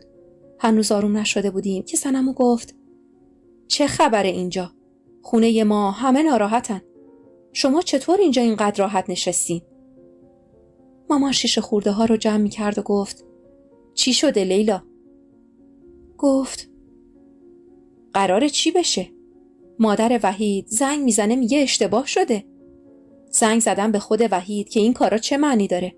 به جای معذرت خواهی میگه اشتباه فامیلی بوده و اون دنیا رو میخواد. چرا از اول نگفتین؟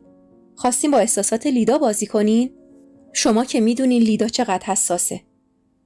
زنبو به من خیره شد و ادامه داد تو چرا هیچی نگفتی دنیا؟ تو چشمای زنمو خیره شدم و جواب دادم چی رو میگفتم زنمو جان؟ خواستگاریه دیگه. همه دخترها خواستگار دارن. زنمو هرسی بود. نشست و گفت دختره از غروبی غصه گرفتتش. نمیدونید چه حالی داره. مامان همیرا ناراحت گفت بیاریدش اینجا. چرا تنها گذاشتی بچه‌مو؟ زنمو گفت مامان همیرا، مادر پسره زنگ زده میگه اشتباه شده. ما دنیا رو میخواستیم. پسرم دنیا رو میخواد ولی من لیدا رو میخوام. دعا کن لیدا قسمت پسرم بشه. اونا میخوان از داخل ما رو به جون هم بندازن. مامان و بقیه به من نگاه کردن. خودم متعجب تر از همه روبروی زنمو روی زمین نشستم و گفتم زنمو دقیق بگو چی گفتن؟ زنمو بازوهامو چسبید و ادامه داد مگه تو و لیدا برا من فرقی دارین؟ جفتتون بچه منید. مادر زنگ زده 1000 بار معذرت خواهی کرده که اشتباه اومدیم. 1 ساعت حرف زده بعد با گریه میگه شما یه کاری کن من لیدا رو برا پسرم میخوام. اما اون دست گذاشته رو دنیا. فکر کرد من لالم. اما منم جوابشو دادم که از خداتونم باشه دنیا عروستون بشه. میگه از افاده هاش خوشم نمیاد. من از اولم با ازدواج وحیدم با اون مخالف بودم. میگه شما برو با لیدا حرف بزن که وحیدو قانع کنه. آخه زنمو فدات بشه. اینا میخوان فتنه بندازن. مادرش خجالت نمیکشه. میگه دختر افاده‌ای شما به درد خانواده ما نمیخوره. نفسم بالا نمیومد. به زور نفس کشیدم. محبوب دستمو گرفت و با اخ گفت غلط کرده. حالا خوبه همه میشناسیمشون. از خداشونم باشه. چقدر بی شخصیتن. همه سکوت کردن و دیگه کسی حرفی نزد. نمیدونم چقدر گذشته بود. از بس پوست لبمو میکندم، میسوخت و از عصبانیت و استرس داشتم خفه میشدم. چرا حالا که هیچ مشکلی نبود باید اینطوری تو چاه مادر وحید میافتادم؟ اونا میدونستن و داشتن از روی عمد منو میرنجوندن. دانیال صورتش و گوشاش سرخ شده بود و نمیدونم با گوشیش مدام به کی پیام میداد. زنمو چای محبوبه رو پس زد و گفت اونقدر ناراحتم کردن که گلوم میسوزه. نمیتونم بخورم. مامان شام درست کرد و قرار شد عمو شکری و لیدا هم بیان. به اتاقم پناه بردم و گوشیمو از تو کیفم در آوردم. بیشتر از 20 بار وحید زنگ زده بود. شمارش رو گرفتم. تک بوقی که خورد جواب داد و گفت دنیا کجایی تو؟ گفتم سلام. گوشی صداش بسته بود. گفت چی شده؟ دانیال به هم پیام داده که مزاحمت نشم. پیام داده از 10 متریتم نمیتونم رد شم. بغضم و فرو خوردم و گفتم خودمم نمیدونم چی شده وحید. خونوادت. مادرت چی گفته بزنمو؟ خبر داری؟ گفتن منو نمیخوان. صداش میلرزید و گفت نخوان. به جهنم. مگه قراره با اونا زندگی کنی؟ دنیا من از بچگی روی پای خودم بودم و الانم هستم. از چی میترسی؟ گفتم آخه وحید اونا خانواده تو هستن. یه جور حرف میزنی انگار غریبن. گفت دنیا دارم دیوونه میشم. من نمیدونم چرا سر خود دارن تو زندگی من دخالت میکنن. نفس عمیقی کشیدم و گفتم خب برادرشونی، پسرشونی، دوستت دارن. تو اونقدر. وحید آروم گفت داری گریه میکنی دنیا؟ گفتم وحید میترسم آخرش بد تموم بشه. میترسم همینطوری الکی از دستت بدم. تو فقط میدونی برای من چقدر مهمی. گفت دانیال خونتونه؟ گفتم آره. گوشی قطع شد و صدای زنگ آیفون توی خونه پیچید. با عجله رفتم توی پذیرایی. وحید بود. مامان در رو زده بود و داشت میومد سمت ساختمون. بارون میبارید و تگرگ. و ترس و لرزی رو که تگرگ ایجاد کرده بود هنوز ادامه داشت. با دست به در زد و اومد داخل. همیشه تو خونه ما رفت و آمد داشت. بعد از عروسی دانیال بود که دیگه نیومده بود. سلام کلی داد و من متعجب بهش نگاه میکردم. دانیال بلند شد و گفت وحید مگه پیاممو نخوندی؟ وحید اومد داخل و همونطور که میومد سمت دانیال گفت خوندم دانیال، اما همه رو پاک کردم. با اشاره چشم و ابرو بهش فهموندم حرفی نزنه و بره. ولی وحید جدی نگاهم کرد و بعد از چند ثانیه رو به دانیال گفت میخوای بیرونم کنی؟ مامان پشت دستش زد و گفت وای خدا نکنه پسرم. کجا بیرونت کنه؟ این همه سال سر سفره هم بودید. بیا بشین بفرما. محبوب جون مادر برای آقا وحید چای بیار. لطفاً لیوانی و پررنگ باشه. وحید روی مبل نشست. منم همونجا به ستون در اتاقم تکیه کردم. نگاهم کرد و دلم برای اون نگاهش صف میرفت. محبوبه پشت سرم ایستاد و گفت دختر این پسره چقدر با دل و جرأته. اومده داخل چیکار؟ انگاری وحید صداشو شنید و گفت اینجا از بچگی خونه رفیق من بوده. تو این 30 سال عمرم فقط دانیالو داشتم. مثل برادر، مثل رفیق، مثل یه پدر همیشه کنارم بوده. محبوبه به هم اشاره کرد مثل یه برادرزن. خندم گرفت از حرفای محبوبه که دانیال گفت غیر از این نبوده. وحید گفت پس چرا داری منو از خودت دور میکنی؟ گفت از خودم نه، از خواهرم دورت میکنم. ببین وحید رفیقمی، از همه برام عزیزتری، ولی برو. روزی در این خونه به رود بازه که مادرت که خانوادتم باشن. خواهرم زن کی بشه بهتر از تو. از همه چیزت خبر دارم، ولی برو با مادرت بیا. این خونه و دختر این خونه حرمت داره. اون دختری هم که میبینی داره برای تو اینطور عاشقی میکنه، یه بار رخم مادر تو رو ببینه به سال نکشیده افسردگی میگیره. نه آقام بهش از گل نازکتر گفته، نه من، نه مادرم. وحید بین حرفش پرید و گفت دانیال منم قرار نیست از گل نازکتر بگم. مادرم حالا از سر لجبازی باشه یا افکار قدیمی یه چیزی گفته. تو چرا داری منو از اینجا بیرون میکنی؟ تو باید امروز پشت من باشی. به مامان نگاه کرد و ادامه داد خاله من دنیا رو میخوام. پای همه چیزشم وایسادم. مادرمم میارم. فقط زمان میخوام. سنمو با کنایه گفت مادرت لیدا رو میخواد. وحید چیزی که شنیده بود رو به روی خودش نیورد. مامان به من نگاه کرد. میدونست ناراحتم و گفت آقا وحید شما و دانیال هم سن همین. توی همین کوچه به دنیا آمدی. 7 سالت بود که مادر تینا اینجا رو فروختن. مال پدر بزرگت بود. رفتن 2 محله پایین‌تر. تو با پسر من چه فرقی داری؟ از کلاس اول تا درس و کار با هم بودین تا امروز. یادته تابستون که میشد صبح می اومدی کوچه ما، آخر شب می رفتی؟ جلو چشم خودم بزرگ شدی. خدا شاهده که تو بیشتر سر سفره ما بودی تا سر سفره پدر و مادرت. من جز چشم‌پاکی، جز انسانیت، چیز دیگه ازت ندیدم پسرم. اما الان مادرت داره یه جوری رفتار میکنه انگار ما رو نمیشناسه. اون از رو یا حالا هرچی رفته خواستگاری لیدا. عیبی نداره. اما چرا داره به دختر من میگه افاده‌ای؟ اگه دخترم افاده بلد بود که این وضعیت ما نبود. مامان که از دست مادر وحید دلش پر بود ادامه داد. مادرت کبرا خانوم ما رو نمیشناسه که میگه اشتباه شده. نسل در نسلشون اینجایی بودن. وای که چقدر قلبم تیر کشید وقتی وحید عرق شرمندگی از رفتار مادرش روی پیشونیش نشست. دانیال با چشم به مامان اشاره کرد ادامه نده. وحید رو از منم بیشتر دوست داشت. زنمو چپ چپ نگاش کرد و گفت برو اول به مادرت بگو تکلیفشو با خودش روشن کنه. کینه داره از ما. داره 2 دخترمو رو به جون هم میندازه. مامان همیرا الله اکبری گفت و ادامه داد بسه. مهمونو که دعوا نمی کنن. وحید چنان نفس عمیقی کشید که همه نگاه‌ها به سمتش رفت.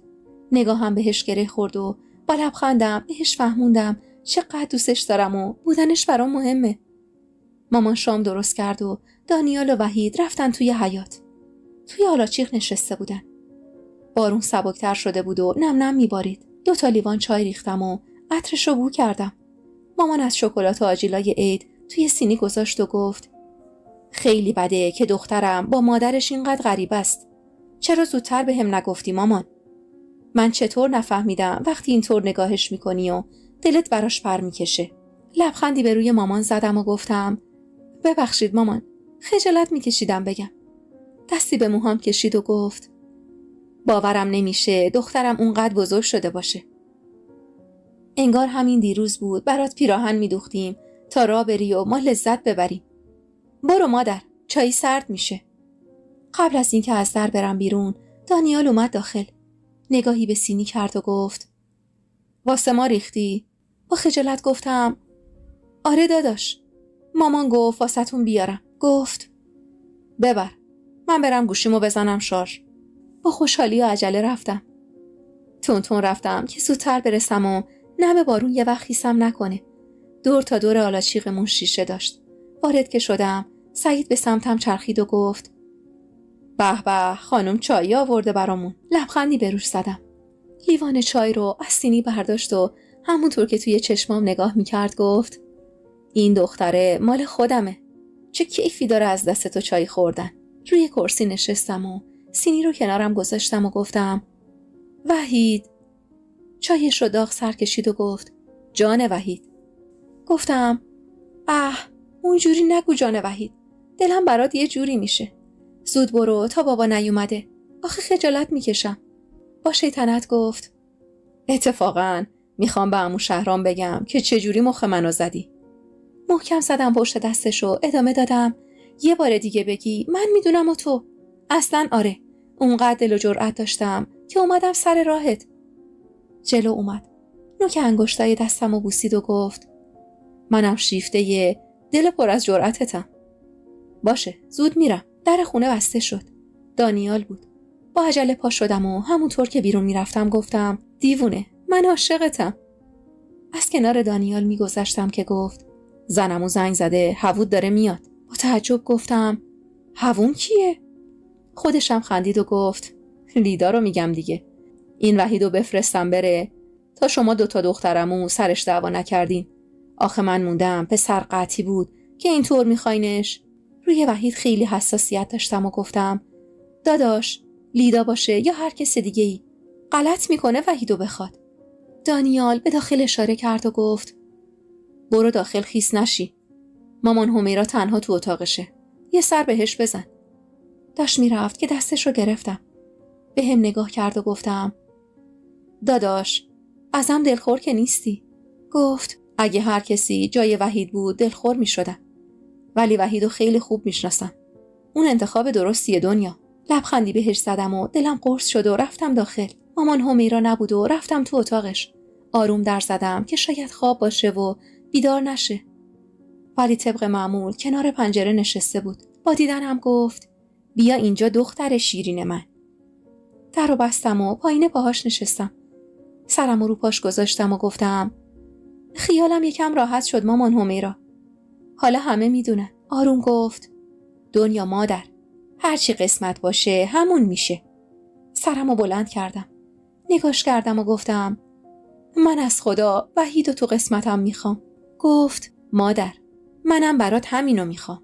دستی به سرم کشید و همونطور که به بیرون خیره بود رفت به دوران جوونیشو گفت.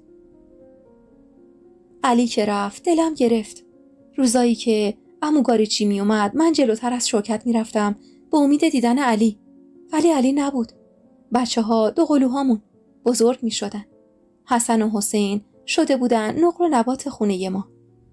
زمستون رسیده بود و کارای ما سخت شده بود. چه زمستونای سردی بود. هوا سرد و یخبندون. آب لوله کشی نداشتیم و آب چاه بود که خودم باید بالا می کشیدمش. دلم فقط به اون روسری که بهم داده بود خوش بود. نخام تموم شدن و فرش بافتم. 2 فرش بزرگ. مامان حسن رو روی پشتش بسته بود و گفت همیرا برو پول عمو گاریچی رو بده. اومده، زنا هم دورشن. ببین لباس چی داره برای این 2 بچه. بی حوصله گفتم بگو شوکت ببره مامان. شوکت که برای مامان چونه خمیر آماده می کرد گفت خودت برو که اینجوری بیکار نشستی. من دستم بنده.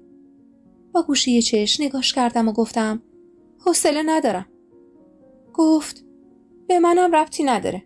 از روی اجبال پول رو برداشتم. رفتم بیرون. روی زمین برف بود و هوا اون روز آفتابی بود. از بین زنا گذشتم و پول رو روی دفتر عمو گاریچی گذاشتم و گفتم عمو از حساب مادرم کم کن. یهو صدای علی به گوشم خورد که گفت میخواستم بیام دم درتون. برات نخوابردم. نخواست جلوی همسایه ها مشخص بشه. نگام نمی کرد.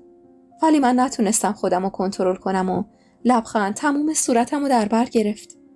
علی آروم با کفشش به پام زد و فهموند که خودم رو کنترل کنم. با عجله رفتم سمت خونه و انگار منو برق گرفته بود. رو سریمو عوض کردم و برگشتم جلوی در. سرش که خلوت شد با گونی نخ اومد طرفم. لبخند زد و گفت دلم برات تنگ شده بود. طلبکارانه پرسیدم کجا بودی این همه وقت؟ یه پاکت به هم داد و گفت رفته بودم اصفهان. اونجا فرشاتو فروختم. اصفهان خیلی خوب میخرنشون. اگه بازم ببافی برات میفروشم. من اون همه پول یه جا ندیده بودم. پولا رو که به دستم میداد دستشو به دستم زد و گفت خیلی دعا کردم امروز خونه باشی تا بتونم ببینمت. درو با پام باز کردم و گفتم بیا تو حیاط برات چایی بیارم. دستش از سرما خشک زده بود. دنبالم یا الله گفت و اومد داخل. مامان از اتاق تنور سرش رو بیرون آورد و گفت علی تویی پسر؟ بابات نیومده؟ علی سلام کرد و گفت نه خاله، من اومدم و نخوردم برا همیرا خانم.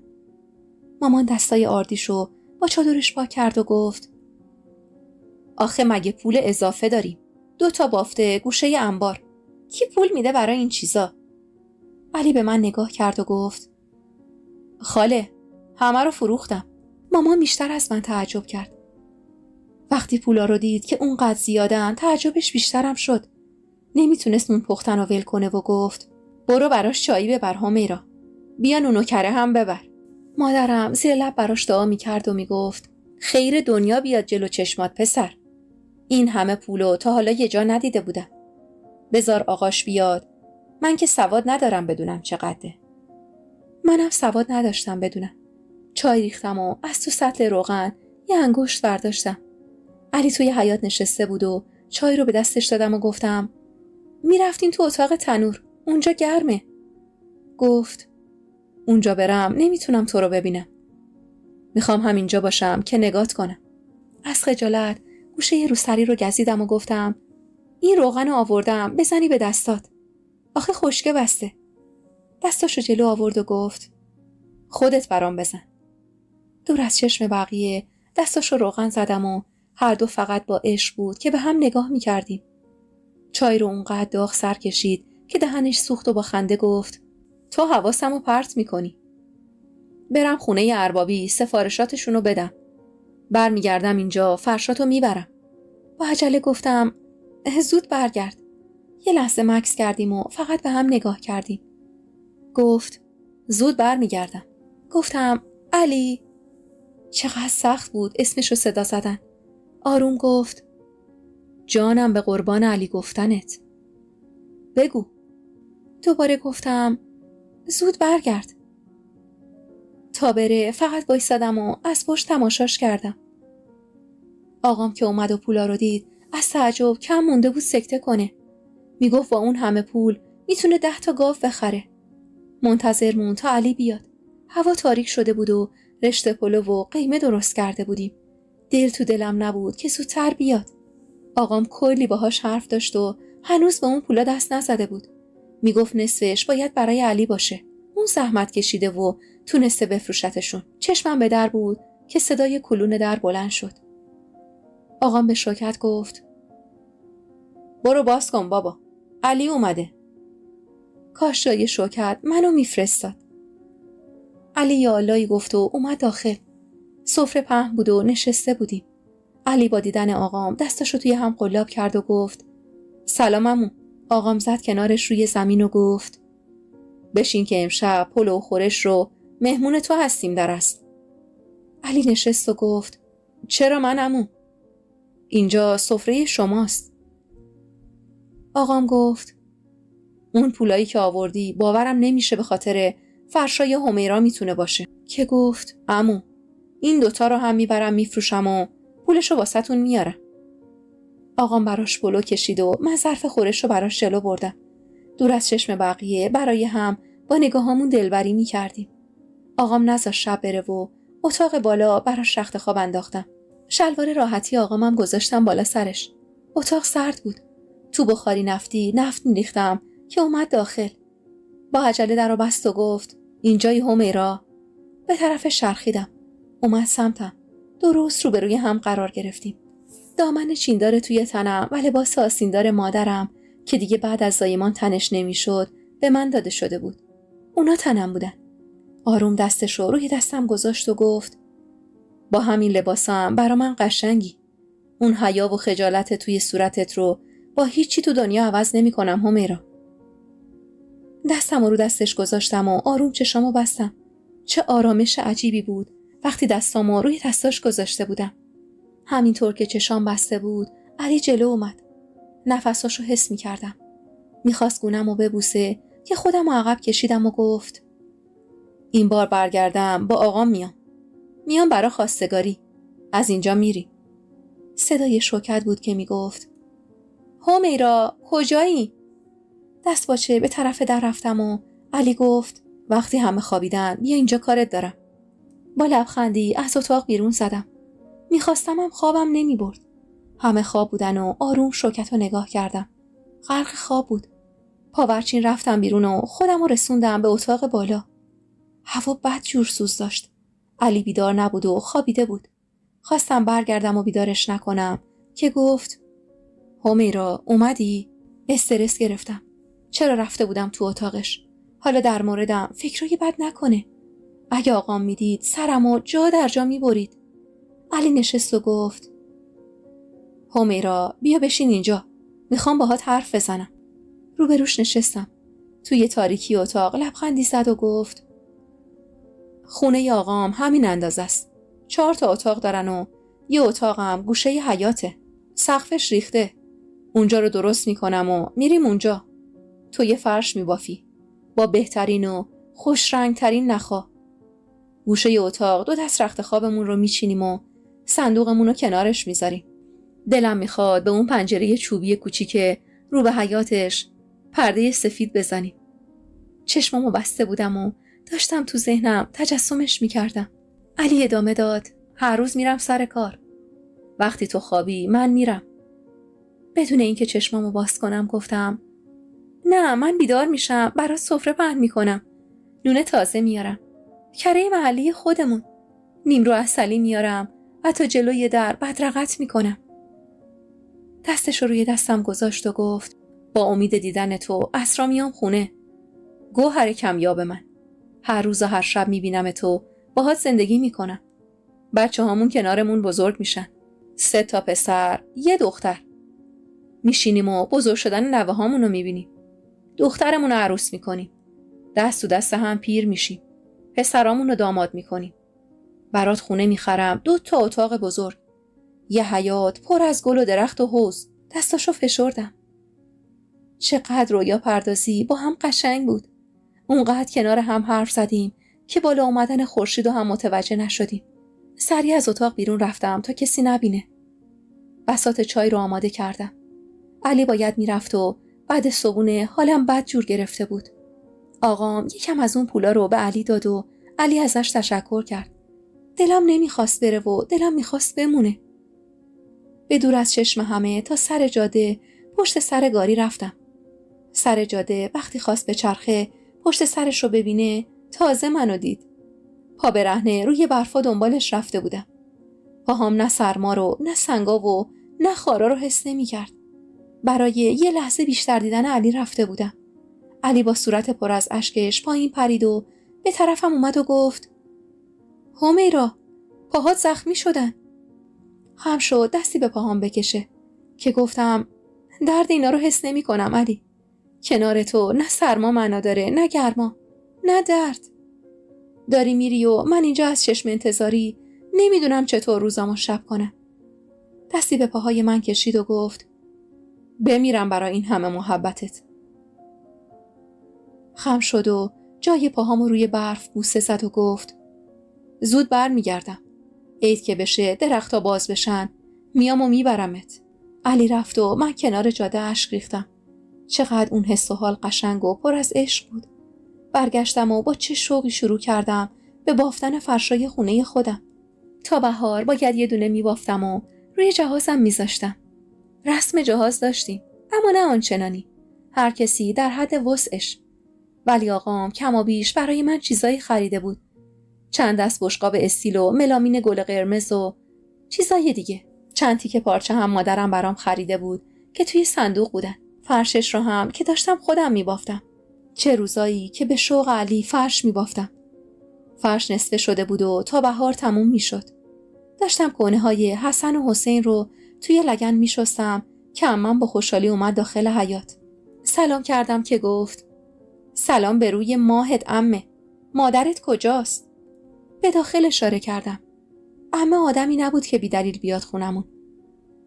با همون لبخندی که روی لبش بود رفت داخل. پشت سرش رفتم و پشت در فالگوش وایسادم. عمه اول حسن و حسین رو کلی بازی داد. انگار اشتباه میکردم و اون واقعا اومده بود به همون سر بزنه. براش چای بردم. براندازم کرد و گفت به به ماشاءالله چه خانومی شدی. مامان براش چای گذاشت و گفت خانومیش به خودت رفته. عمه لبخندی زد و گفت برادرم این همه سال کارگری کرده سر زمین. حالا تو پیری خدا بهش اولاد پسر داده. کاش شوکت و همیرا پسر بودن. کمک دستش می شدن. اما الانشم بد اقبال نیستن. مامان کنجکاو پرسید چی شده؟ اومدی تیکه بارم کنی؟ گفت نه، اومدم مژده بدم. خیر باشه. عمه گفت خیره. وقتشه این همیرا رو بفرستیم خونه بخت. مرغ خوشبختی نشسته رو دیوارتون. تو دلم علی رو تصور می کردم. اما از کجا فهمیده بود؟ حتما علی بهش پیغام داده بود تا بیان خواستگاری. بهار نزدیک بود. عمه رو به هم گفت نمیخوای عروس بشی؟ خجالت زده سرمو پایین انداختم و هیچی نگفتم. عمه گفت خانومی با حیا و با آبرویی. آدم شانسم میاره باید مثل تو بیاره. پریروز برام نون آوردی. کی رو سر راهت دیدی؟ با تعجب به فکر فرو رفتم و گفتم کسی نبود عمه. گفت چرا بود؟ گاری زن اربابو ندیدی؟ یکم فکر کردم و تازه یادم اومد. با فکر کردم به اون روز که مامان برای عمه نون فرستاد و من براش بردم، سر راه گاری زن ارباب رو دیدم و کنار ایستادم تا رد بشه.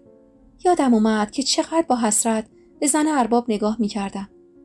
سنش خیلی بالا بود ولی تو ظاهر هم سن مادر من بود. طلا به خودش آویز کرده بود و از پشت چشمای سرمه کشیده‌اش چقدر نگاه هم کرد. یه لحظه با خودم گفتم خوش به حالشون، نمیدونن قصه چیه. هر روز سر سفره‌شون پلو و مرغ و گوش دارن و خبر از شکم ما مردم ندارن. اون همه زمین دارن و هنوزم 2 قرون رو با کارگراشون حساب و کتاب میکنن. عمه چشمکی زد و گفت خانم بزرگ از امارت پیغام فرستاد برم پیشش. من که تو عمرم به امارت ارباب نرفته بودم. از خوشحالی نمیدونستم چی کار کنم. پرسید اون دختره کی بوده؟ وقتی نشونی تو داد من تازه فهمیدم این مرغ سعادت رو شونه یکی نشسته و گفتم بچه برادر منه. خانم بزرگم گفت که چه قد و بالایی داره.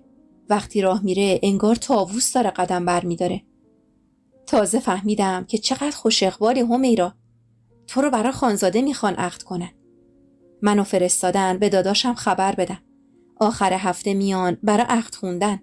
تازه گفت زمین داداش رو هم به خودش میدن که مال خودتون بشه. مامان خندید و گفت با من شوخی نکن. همیرای ما رو برای خانزاده خواستن.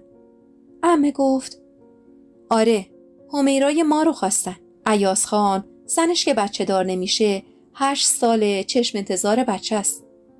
دوا دکتر کردن اما بچه دار نشده که نشده. خانم بزرگ این بار خودش همیرا رو پسندیده. آه خدایا کرم تو شکر، به ما هم نظر کردی. مامان با بغض نگاه هم کرد و گفت خوشبخت میشی دخترم. خونه اربابی کجا و ما کجا؟ من فقط گیج نگاهشون میکردم. عمه انگشتر از پر چارقدش در آورد. بزرگ بود و سنگین. با لباسش تمیزش کرد و گفت اینو داد انگشتت کنم تا خودشون بیان. گفت بازم برات طلا میارن. دستی به سرم کشید و انگشتر رو توی انگشتم کرد و با لبخندی گفت چقدرم بهت میاد عمه. مامان از خوشحالی گریه میکرد و عمه هم چشماش نمناک شده بود و من فقط بهشون خیره بودم. ایاز خانو نمیخواستم. من اون همه طلا و جواهر رو نمیخواستم. من امارت اربابی رو نمیخواستم. من دل پاک علی و سادگیش رو میخواستم. اشک از گوشه چشمم چکید. با ورود آقام عمه رو سریش رو جلوتر کشید و گفت داداش. بابا کفشاش رو در آورد و گفت خوش اومدی آبجی. من از روی خجالت و غصه بلند شدم و رفتم بیرون. سرمای هوا هم نمیتونست تن داغ منو خنک کنه. به قدری روی دلم سنگین شده بود که نمیتونستم نفس بکشم. صدای خنده های آقام تنمو لرزون. اون روزا نمیشد از عاشقیت بگی، نمیتونستی روی حرف ارباب حرفی بزنی. میدونستم اون عقد تموم شده است. تنها امیدم این بود که علی بیاد و باهاش فرار کنم. اما کجا فرار میکردم؟ علی یه پسر 20 ساله بود که خرجیشم دست آقاش بود. ارباب پیدامون میکرد و آبروی پدرم هم میرفت. رفتم تو آشپزخونه. با صدای بلند شروع کردم به گریه کردن و خودمو میزدم. شوکت سر رسید. دستامو محکم نگه داشت و گفت دیوونه شدی همیرا؟ چی شده؟ محکم بغلش گرفتم و همونطور که گریه میکردم به زبون آوردم شوکت میخوان منو بدن به پسر ارباب. شوکت با گوشه چارقدش اشکامو پاک کرد و گفت خوش به حالت آبجی. هر کسی مثل تو شانس نمیاره. گفتم شانس ندارم اتفاقا. من چطور زن اون بشم وقتی اینجا دلم با... نتونستم ادامه بدم. شوکت ابروشو بالا برد و گفت با کیه دلت؟ گفتم هیچی ولش کن. آه بلندی کشیدم. شوکت دستمو فشرد و گفت چشم راه علی هستی؟ با تعجب نگاش کردم. لبخند زد و گفت چشمات اونقدر تابلو نگاش میکرد که خیلی وقته میدونم. گفتم وای شوکت تو میدونستی؟ گفت آره میدونستم. اونم تو رو دوست داره. مشخصه. گفتم حالا چی میشه؟ چه کار کنم شوکت؟ گفت همیرا کاری نمیشه کرد. نه علی حریف ارباب میشه نه آقام. گفتم پس تو هم میگی باید سکوت کنم و تسلیم شم؟ شوکت گفت این قسمت توه همیرا.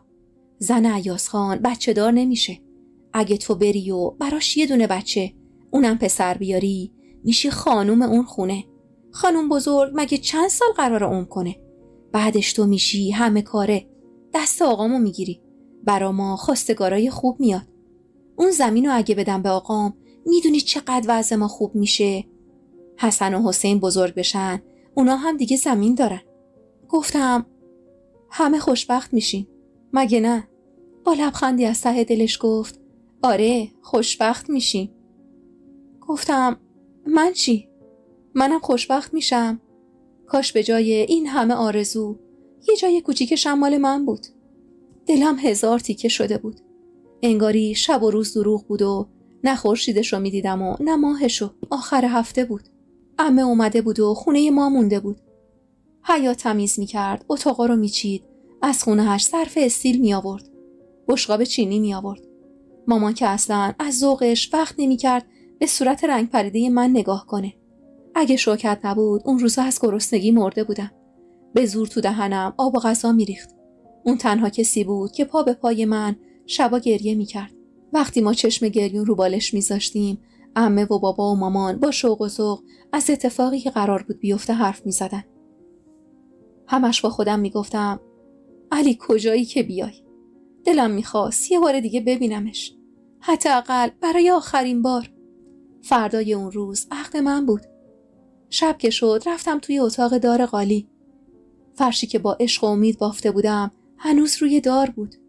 خیلی جاهاش رو هنوز قیچی نزده بودم. تو نقش و نگارش چند جا نوشته بودم علی. آخه استعداد من توی نقش زدن مثال زدنی بود. خودم طراحی می‌کردم و می‌بافتم. دستی بهش کشیدم و انگار اون قالی برام بوی علی رو میداد. تا صبح اونقدر گریه کردم که همونجا خوابم برده بود. با تکونای عمه مثل برق گرفته ها از خواب پریدم و به اطراف نگاه می‌کردم. عمه اخ می‌کرد و گفت اینجا چرا خوابیدی؟ همه دارن دنبالت می‌گردن. بلند شو ببین چه خبر عمه. باید اول بریم حموم. چشمام رو مالیدم و گفتم چه خبر عمه؟ صدای چیه که میاد؟ سرشو تکون داد و گفت دیگه باید بهت بگیم خانوم. بلند شو برات شیربها فرستادن. چش روشنی فرستادن. دیگ فرستادن. برنج و گوسفند دادن برا شام عروسیت. ببین چه خبر عمه. حق با عمه بود. بیرونو که نگاه کردم زیر دیگ رو آتیش روشن کرده بودن. برنجا رو خیس کرده بودن. گوشه ی حیاط سبدای میوه روی هم چیده شده بود و گوسفندایی که به قلاب کشیده شده بودن و پوست میکندن. 2 زن و 2 مرد میشستن و جمع میکردن. حیاطو فرش کردن. آقام چیزایی که می آوردن و تحویل می گرفت. سطلای روغن و شکر و قند. گونیای برنج و آرد. چقدر برام شیربها فرستاده بودن. عمه حتی نذاشت یه چای بخورم و منو به زور برد حموم. حموم خونش کوچیک بود و خودشون آب گرم می کردن. ما حموم نداشتیم و می رفتیم حموم عمومی ده. با خجالت نشستم تو حموم و عمه گفت خجالت نکش. من عمتم. غریبه که نیستم. بدنم رو نظافت کرد و گفت مبارکت باشه عمه. دیگه یاد بگیر از این به بعد خودت باید دارو بزنی، نظافت کنی. با خجالت سرم پایین بود. عمه موهامو از پشت سر خیس کرد و گفت خوشبخت باشی. من بچه که بودم آرزوم بود یه روز برم خونه ارباب. ولی امروز تو شدی عروس ارباب. ایاز خان تنها پسر اربابه و 12 دختر دارن. چشم و چراغ اون خونه است. بچه سالم نیست. گمونم 28-9 سالی 30 سالی داشته باشه. 8 سالیه که با زنش ازدواج کردن. اما زنش بچهش نمیشه. شایدم خدا بهش نداده. نمیشه که با خدا جنگید. وقتی رفتی اونجا عمه بد اخلاقی نمی کنی. کاری کن که ایاز خان تو اتاقت آرامش داشته باشه. تو آغوشت بخوابه. یه بچه میشه سند خوشبختی 7 نسل بعد از تو. چیز سرد نخور، ترشی نخور. حواست باشه از کسی چیزی نگیری بخوری یا انشاءالله آبستنم که شدی فقط به خانم بزرگ بگو. یه وقت چشمت نزنن عمه. اسم زن اول ایاز خان شهره است. حووت دیگه. یه وقتی میبینی دلش میشکنه و میخواد بلایی سرت بیاره. زرنگ باش. خوشگلی، جوونی، ترگل ورگلی. بذار ایاز خان چشمش تو رو ببینه فقط. من فقط به عمه گوش میدادم. تنمو کیسه کشید و همونطور که موهامو میبافت گفت اولش سخت عمه، ولی باید تحمل کنی. امشب ایاز خان میاد تو اتاقت. هر چی گفت گوش میدی و بیچون و چرا قبول میکنی. به من نگاه کن. تو چشمای عمه نگاه کردم. یکم مکث کرد و حرف آخرش رو زد و گفت امشب زنش میشی. خدا کنه همین امشب بارت بسته بشه. عمه جان، تو چشم و گوش بسته بودی، ولی امشب دیگه میخوای زن بشی. خانم بزرگم اینجور که شنیدم خیلی زن خوبیه. خودمم که دیدمش بهش میومد زن خانمی باشه. بذار ایاز خان کارو تموم کنه. از این حرفای عمه کلی خجالت کشیدم. یه چیزایی میدونستم، ولی دیگه نه تا اون حد. عمه بی پرده همه چیز رو گفته بود و به تن من بیشتر از قبل ترس انداخته بود. برگشتیم خونمون. توی حیاط سبد پیاز و سیب زمینی پوست میگرفتن. چلو گوشت شب رو بار گذاشته بودن. تو ده ما کم پیش میومد کسی شام عروسی پلو بده. اکثرا آبگوشت بود. اونم عروسی دختری که پدر عروس خرج نمی کرد. با عجله رفتیم توی اتاق و همه مراقب بودن من سرما نخورم. گوشه اتاق چقدر وسایل چیده شده بود. تاقه های پارچه تا طلا و لباس. عمه نگاهی کرد و گفت ببین چی کار کردن. چقدر برات هدیه فرستادن. مامان با خوشحالی گفت خیر دنیا بیاد جلوت که دخترمو خوشبخت کردی. از طرف عمارت مشاطه فرستاده بودن. توی چشم هم زدن صورتمو بند انداخت. از شدت درد اشک میریختم و مامان روی سرم نقل میپاشید. عمه هام و خاله هام همه اومده بودن. همه با حسرت به من نگاه میکردن. مشاطه صورتمو که اصلاح کرد ابروهامو نازک کرد و آینه رو جلوی صورتم گرفت. این همه تغییر رو میخواستم برای علی انجام بدم. اسمش که تو ذهنم میومد بغض میکردم. همش انگار تو خواب بودم. پیراهن ساتن سفید مروارید دوزی شده عروسیمو تنم کردن و بعدش موهای بافته شدم و که عمه از توی حمام برام بافته بود باز کردن و همونطور فر دورم ریختن. مادرم نخایی توی گوشمو پاره کرد و گوشواره های آویز سنگین رو توی گوشم انداخت. بیشتر از 10 تا گردنبند و سینه ریز توی گردنم آویزون کردن. تمام انگشتام پر شده بود از انگشتر و دستام پر از علنگو. حسرت و برق اون طلاها تو نگاه دختر خاله ها و همسایه ها بود. کاش همشون مال اونا بود. ولی امشب داماد من علی بود. هیچ کسی نمیدونست تو دل من چی میگذره و چقدر برام سخته. شوکت با خوشحالی لباسا رو نگاه میکرد که گفتم برشون دار شوکت. اون همه لباسا میخوام چیکار؟ با لبخندی چند تا پیراهن برداشت و جلوی خودش نگه داشت و گفت ممنون همیرا. عمه سر رسید. از دستش گرفت و گفت بذار سر جاش. مال تو نیستن که. گفتم عمه من بهش دادم. بذار برداره. عمه دیگه حرفی نزد. کف دستام حنا گذاشتن و دیگه داشت عصر میشد که گفتن داماد اومد. تنم میلرزید. اولین بار بود میخواستم ایاز خان رو ببینم. آب دهنمو به زور قورت دادم و تورمو جلوی صورتم کشیدم. خانم بزرگ اومده بود و چند تا از دختراش و خدمتکاراشون. خبری از داماد نبود. عمه زیر پاشون پشتی گذاشت و همینطور که میشست پایین پاهاش از زیر دامن کوتاهش بیرون بود و گفت عاقد آوردیم. ایاز خان بله رو داده. بذارین عروسم بله رو بده صیغه عقد جاری بشه. هیچ کدوم لب به شربتا نزدن. از زیر تور نگاهشون میکردم. عاقد از اتاق بغلی گفت عروس خانم اجازه میدی؟ لبام به هم چسبیده بود. چشمم به خواهرای ایاز خان بود. چقدر سرد و خوش رفتار میکردن. عاقد دوباره پرسید و همه سکوت کرده بودن. حتی قبلش یه نفرم از من نپرسید که میخوای یا نه. باز خدا رو شکر دینمون اصلا پرسید. آروم گفتم بله. اما چه بله گفتنی که از بله گفتن برای مرگ منم سخت‌تر بود. خانم بزرگ جلو اومد. تو رو بالا زد و با دیدنم لبخند زد و گفت